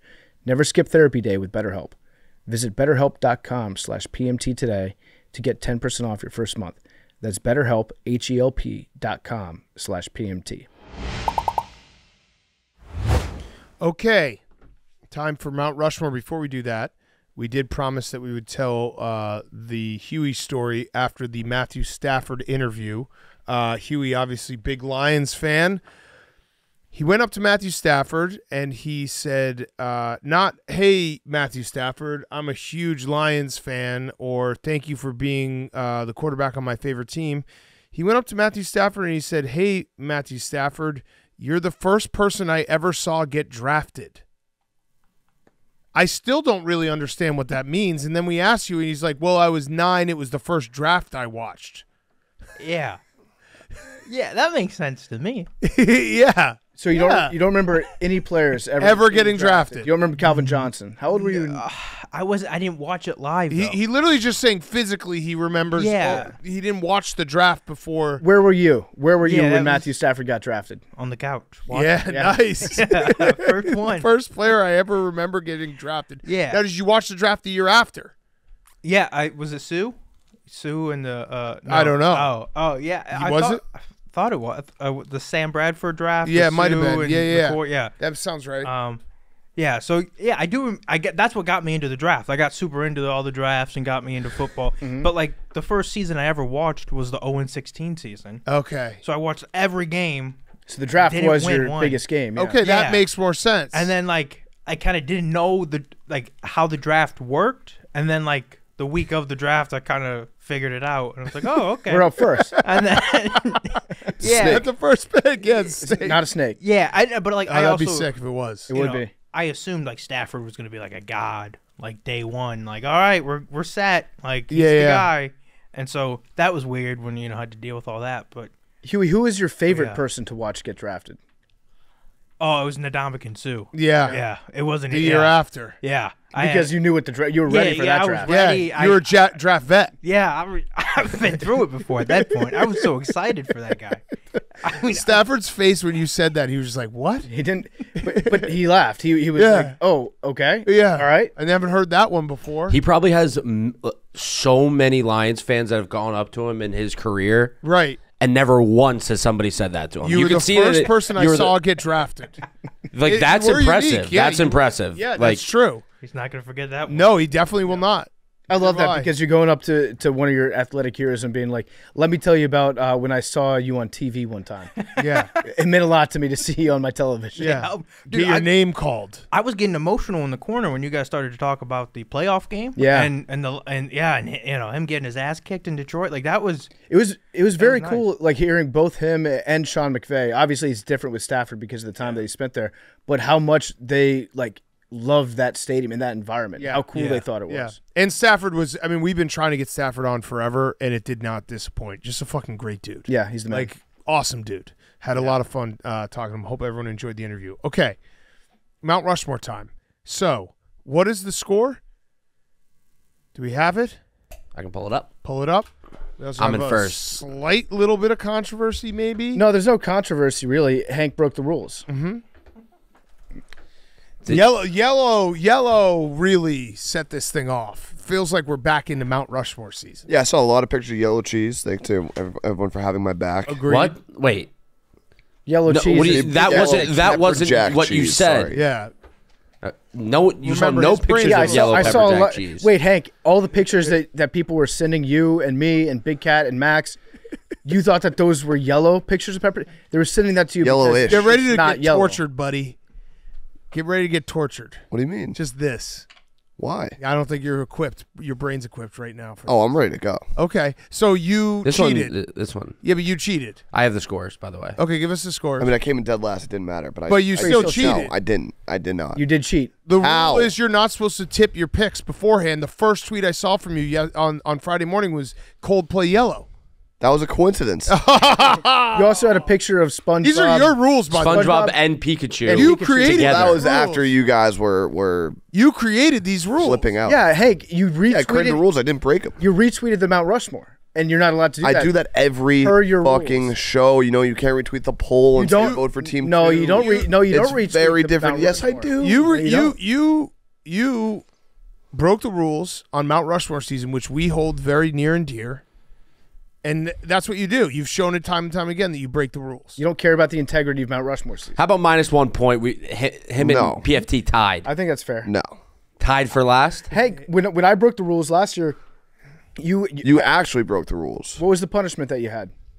I forget. But you were the first one to break the rules of Mount Rushmore. Points. We need the commissioner of Rushmore to. You broke the rules of Mount Rushmore way back in the day. He broke the rules, but he also came in last. Yeah, he came in last. The pizza draft, you broke the rules. Came in last, so it doesn't matter. Of what?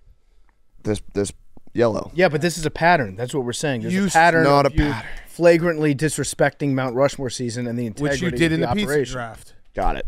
All right, so what do you want to do? I'll just retire? Nothing. All right, good. I don't that would mean retire. You would be in last. I did see that clip of the pizza draft, which I had forgot. I had memory hold some of it because you've put so much blame on us for ruining Mount Rushmore. We seem like the bad guys. And I forgot in that clip that before we admitted that we threw that draft, you admitted that you had someone else make all the picks for you. Liam. Yeah. Not you. Which is illegal. No, it's not. He wasn't on your team. You don't ask people for No. Yeah, you do. What are you talking about? Yeah, what? And Liam made your list. Wait, how many? Wait, yeah. You ask people for help? No, but I'm sure you guys do. No. What? It's not. We're not doing rocket science. Yeah. I was just curious. Okay. All right. So Mount Rushmore of steroid users, alleged. We'll put alleged in but most of these people. Do you want the score? I got the score. Yeah. Hank, did you ask anybody for help in this draft? Yeah, I did. Oh. Billy Football? Oh. He could be a pick. So. He could be a pick. He could be a pick. All right, here's the scores. Max, first, 53. Big you don't Cat, have to say it like that. Big Cat, second, 44. Hank, third, 37. Ooh. PFT, last, 36. And we have 9 Mount Rushmores left. But is that it? Hank got last place. I got first place in the last one. But Memes, we need to figure out what the punishment is. So we have 9 Mount Rushmores left. Because I believe we end it before the Labor Day is the last one. Whew. It's going to get tight, boys. Okay. Memes? I don't think Hank should be punished. Yeah, no punishment. I think he should just be... You should give him a warning, though. All right, you get one warning. There we go. Hank's and then maybe another warning. But I wanted a documented warning. So, like, when people look back at this summer's Mount Rushmore, it says the final scores, but then it says Hank received one warning. Actually, I'll find him. Memes, I'll find him. Memes, could you put that in writing? Yeah. A written warning? I'll give him a fine, $1,000 to the commissioner. When people look back at the history of Pardon My Take and they go through every Mount Rushmore season, it should say Hank one warning. Do you agree? You're allowed I would to love a retweet the Mount suspension to Rushmore. Yeah, the yellow Coldplay though. We've never done that before. And I wasn't tweeting it. That wasn't tipping a pick. No, but you can't retweet. Oh, you just happened to tweet your pick that morning. Yeah, it was just a video. I mean, we could play that game. You made this rule because we have bigger followings, and we could play this game. But we don't. We play by the rules. Like if I just tweeted out my pick in the morning, everyone would be like, "Oh, I'm going to go vote for that." Oh, what you say? You allege that. I guess. You do. The whole reason we have the rule is because you're like, the listeners will vote for PFT and Big Cat over anyone else, so we can't let them know. And then you went and did that. It's almost like you did it intentionally. Yeah. It's almost like you want to get kicked out of Mount Rushmore. No, I guess that was a mistake. I wasn't really thinking that thoroughly about it, but that, I guess, by the letter of the law was wrong. Your laws. What do you mean you weren't thinking that thoroughly? These are all points that you've said to us. You've made these laws on us. Yeah, I was just like, I wasn't tweeting it about Mount Rushmore. It was a great song. I got reminded of it when I made the great pick, and then I was like, oh, it's a great song. Let me tweet it out. It's not that good. Share it with my friends. It's not that. Not in the top. You came in last. It's not Mount Rushmore of Coldplay songs. Yeah, the anime freaks didn't show out. Shocker. Part of my take in the anime crossover. We got a few. Okay, who goes first here? Mount Rushmore. I go first. It's a terrible draft to go first. Shout out our guy at the meet and greet who gave us this idea. I think this is a good draft. Yeah, it's a good one. Yeah. This will also be a good. It'll be a nice change of pace from Fridays. Yeah, right. Yeah, it'll be a lot more of open-ended ones coming up because I do like those the most. Yeah, but we needed a straightforward one. That one took a lot of years off my life. I think we were arguing it days later. Mozzarella, Italian, American, white. They're all white. Yeah, no, there was times where I was laying in bed and I was just thinking about the different white cheeses. Mm-hmm. And then I was thinking, there was another time. Yeah. At one point, I thought I was like, oh, that's a good argument that I should have used. I was thinking, I was like, Hank said yellow starburst. Does that mean he gets all starburst because there's one yellow starburst? Oh, it really rattled you. Yeah, well, no. Well, really taking Yellow Starburst was maybe the worst pick out of it. No, Yellow, the Coldplay song. Yeah, that's It was very bad. Yeah. Yep. Was All very right. bad. So I first pick. Pick Patrick Mahomes. What? Nothing. I did, and I admitted it was a bad pick. You haven't admitted any bad picks. I said I got crazy with that one. It was stupid. I got sometimes in Mt Rushmore. I know that PFT can back me up, but sometimes you just throw one and you're like, "Whoops, that was a mistake." I do it all the time. Yeah.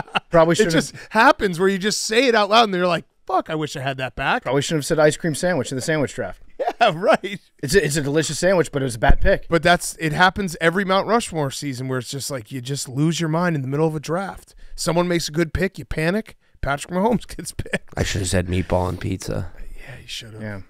Didn't. Okay. Okay. My turn. Yeah. First. I will go with, I think steroids. I think one person. I think Barry Bonds. Yep. Okay, good pick. That's a good 1-1. Yep. That was a good 1-1. There are a lot of good picks, but that's the 1-1, I think. Yeah. I still have my 1-1, but I had Bonds as 1-2. Jose Canseco. Ooh, good pick. Big steroids guy. He's like the Johnny Appleseed of steroids for Major League Baseball. Taught everyone how to use it. Yep. The Bash brothers. He looked like beached whale. He was on so many steroids when he boxed Billy. Jose Canseco's got to be 1-1. Yeah. All right. So I'll just stay consistent here. Mark McGwire broke the home run record. That was steroid city. He was also the tip of the whole thing when they found the andro. Great andro. Yeah, genius move on his part. Yeah. By the way, we don't talk about that's PR 101. Yeah. You leave a bottle of legal steroids in your locker so people talk about that, and then that's the controversy. Yeah, I would say these are like the faces. Those are the three faces of steroids. Yep. The three pimply backs of steroids. Yeah, Mark McGwire, he captured. I also, we should have said before, we got no problem with any of these. Right. We like steroids. They all should be in the Hall of Fame. Like, it's not a judgment. Maybe not thing. Canseco.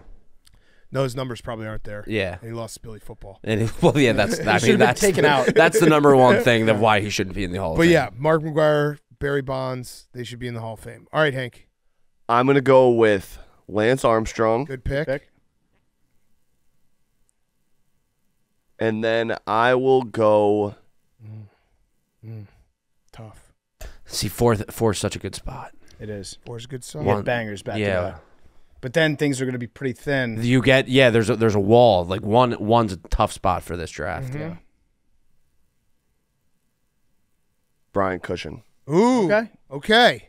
Interesting. I had him on my list. He was much further down on my list, but I had him. I like it. I actually don't know. I'm going to take my next pick that I was planning on. I would have even taken him my first pick because he is also Mr. Steroid, Arnold Schwarzenegger.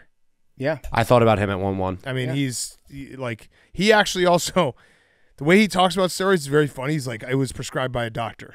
Mm-hmm. So now all these guys are doing steroids and it's bad. Yep. But he was just roiding up. He was. And I mean, all his he's an icon. Make you feel good about Brian Cushing? Nope. He's on my others. I did have him. I had him as 4th round value. He's on my others. I mean, he was roided out. He was, and I think it was a combination of the arms with him screaming all the time with his bloody face. Yeah, it's a good pick. Good pick, Hank. Okay, PFT. I have my Arnold Schwarzenegger. Hank's staring through my soul right now. Are you mad at me or are you mad at yourself? I'm not mad. I'm happy. He took Coldplay again. I feel good. He just did it again. I feel good. Okay, I am. Lance was a good pick. Thank you. Lance had to go in the first round. Had to go in the first. Absolute no-brainer for Lance. All right, for my second pick, I'm going to go with. I'll go with Sammy Sosa. Sammy Sosa might not have done steroids. Did steroids? Definitely did steroids. I think his head got twice that. as big. I don't appreciate that question. Didn't he get adult braces too? I want to find that. I think he got braces when he was like 35 years old. Roided out.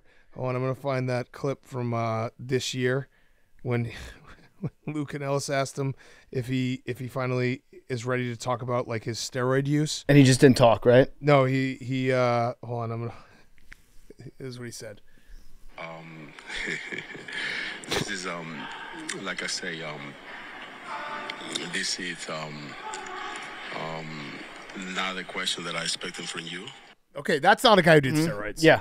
Not a question I expect. That's not a guy who did steroids. That's like the only question he's ever been asked. I might have to put an asterisk on that pick, PFT. Big time steroid guy. the biggest. And he also did a genius move. He did his own version of Andro, but it was with a cork bat. Yeah. Whereas like everyone. Well, that was to put on a show for the people. Yeah. Wrigley. That was a batting practice. I just love that he's still like. You can't be more of a steroid guy to have a steroid question still like kneecap you in 2024. Yeah, just say you did it, dude. Just be like, not a question I expected from you. Okay. I'm gonna go with A-Rod. Okay. Good pick. Good pick. I'm between two. A-Rod was. I should have taken A-Rod. I mean, no, I would have. He got suspended for a year. I would have rather.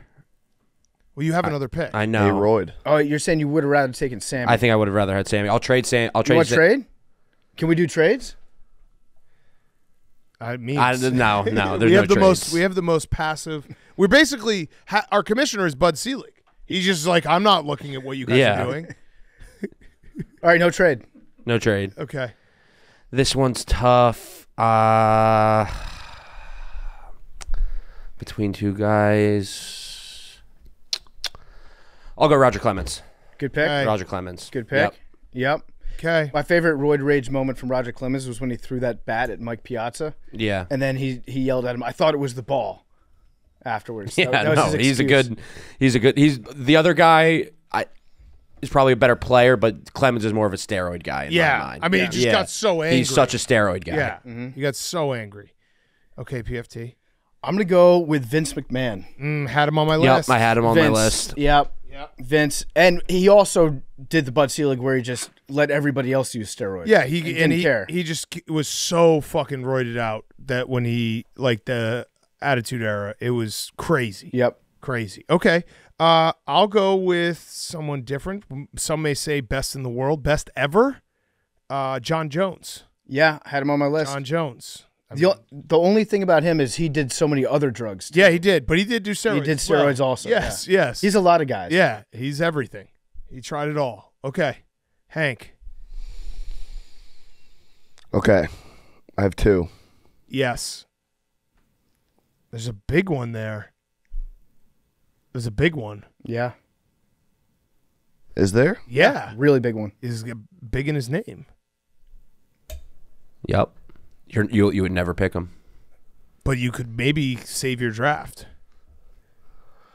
I will go. There's honestly two guys that. There's two guys. That you could, actually, three. Yeah. There's three guys. There's three guys you could pick. Should we give Hank? Should we give Hank five picks? No. If he agrees to take Manny Poppy and Nomar. No, I'll take Manny Ramirez. Oh, okay. Wow. Okay. That was the one I was debating with the way he got caught was very funny. He was taking like a female fertility drug, right? Yep. Yeah, and they had a system. I think he just forgot. He said he took his wife's by mistake? No, but they had a system, and they talked about it. The guy that did it, they had a system to kind of get by the testing that was foolproof. Manny Ramirez just forgot and like took it on the wrong day, came in, got tested, got busted. He took the pill on the wrong day? Yeah, because he was an idiot. Yeah. And then I will go with LeBron James. Oh. Interesting pick. Interesting. Very interesting. That's fun. That's a fun one. Hater of the year, Hank. Yep, hater of the year. Okay. Probably you're not going to get any LeBron fans. Yeah, which there are many. LeBron sexuals are not going to like that one. All right, I got to pick. I mean, how is he not on steroids? Riddle me that. Pick. I'm not debating that. I'm just saying. I'm not throwing a flag. That's probably an honorable. Yeah, I mean, that's probably an honorable mention. Yeah, I have a pick that I don't want to hurt our future chance of having him back on. Julian Edelman? No.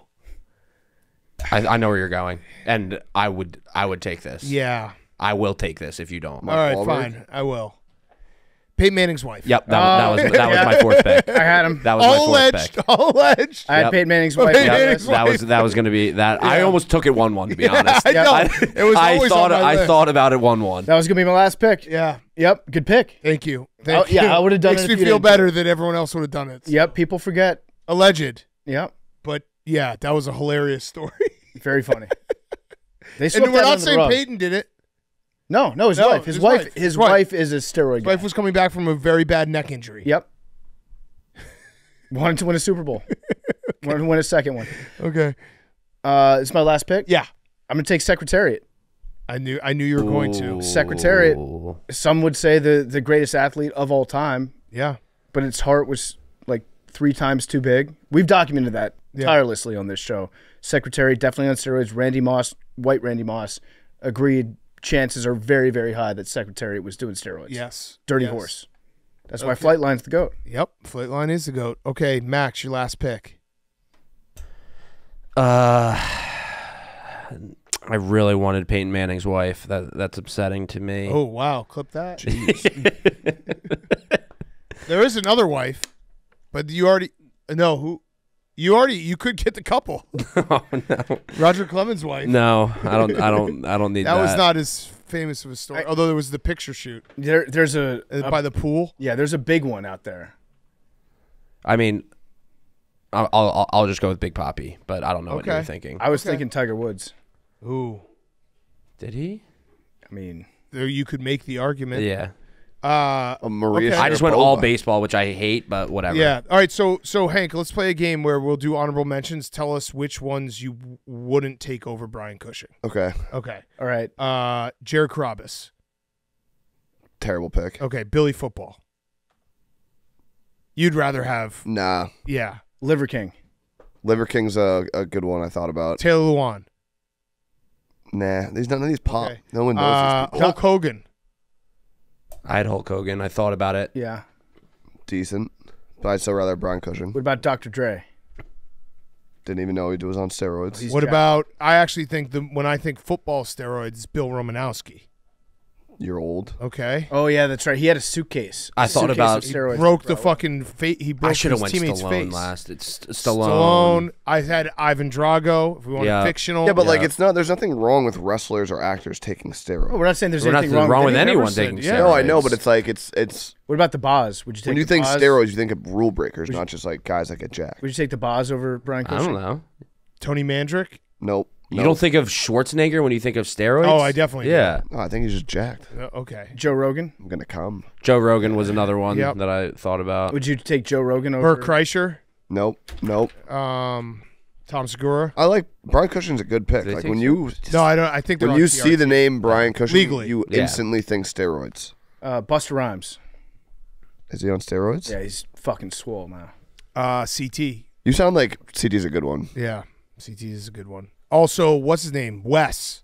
Yep. Wes was a fucking classic steroid use. He was a skinny ass fuck, and then he came back roided out that one season. Said he was 100 companies. He had 100 companies, and then someone figured out he was just like he just invested in like a mutual fund. Yeah, and so he owned technically 100 companies. Yeah, Eric Gagne. He was a good pick. one just because he was such a fucking head case. His name translates to "I win." Yeah. DeAndre Hopkins. Doesn't pop. I like Brian Cushing's a good pick. Okay. Macho Man. Randy Savage. All wrestlers are on it. Chris Benoit. I thought about Benoit. Yeah, it would have been tough. That's a tough one. That's a tough one. That does not. You don't want to. You don't want to vote. Very big steroid. Undeniable. But you don't want to. You don't want to have a vote. statue made of him. You don't want to vote on that guy. Undeniable. Undeniable steroid. Yeah, for sure. Ben Johnson, the runner. Yeah. To be honest, did you know that I had no idea about anything of Chris Benoit until our coworker Mike Greer wore a T-shirt that had his name on it? Yeah. I can believe I that. had no idea I had no idea of any of that story. I bought a shirt for one of my friends one time, a Chris Benoit crossface crippler shirt. Yeah. And I thought it was funny, and then we both realized he's never going to wear it. No. Yeah, no. Ever.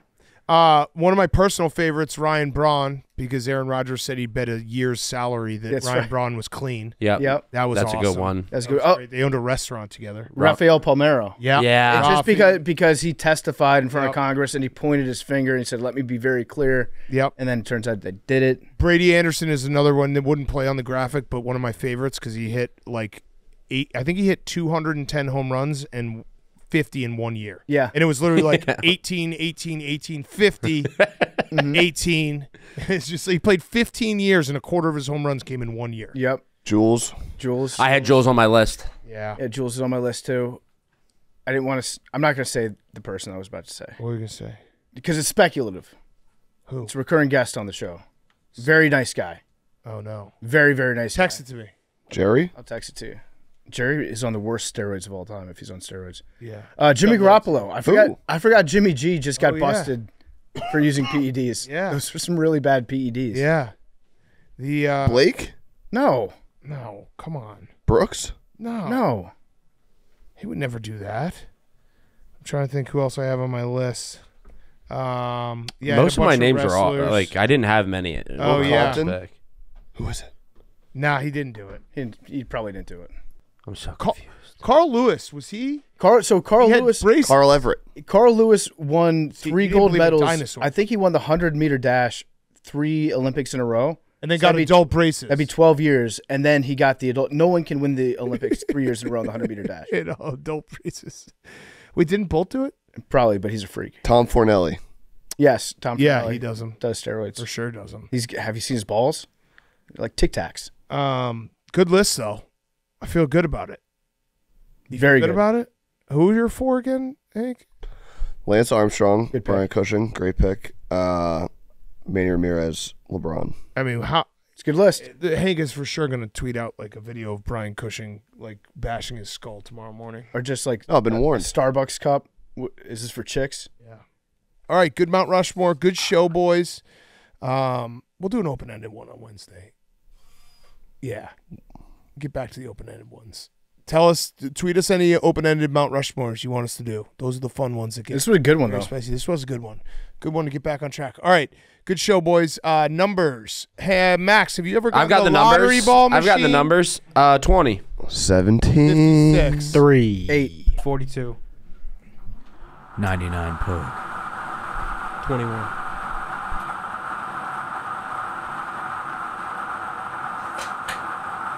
79. Love you guys.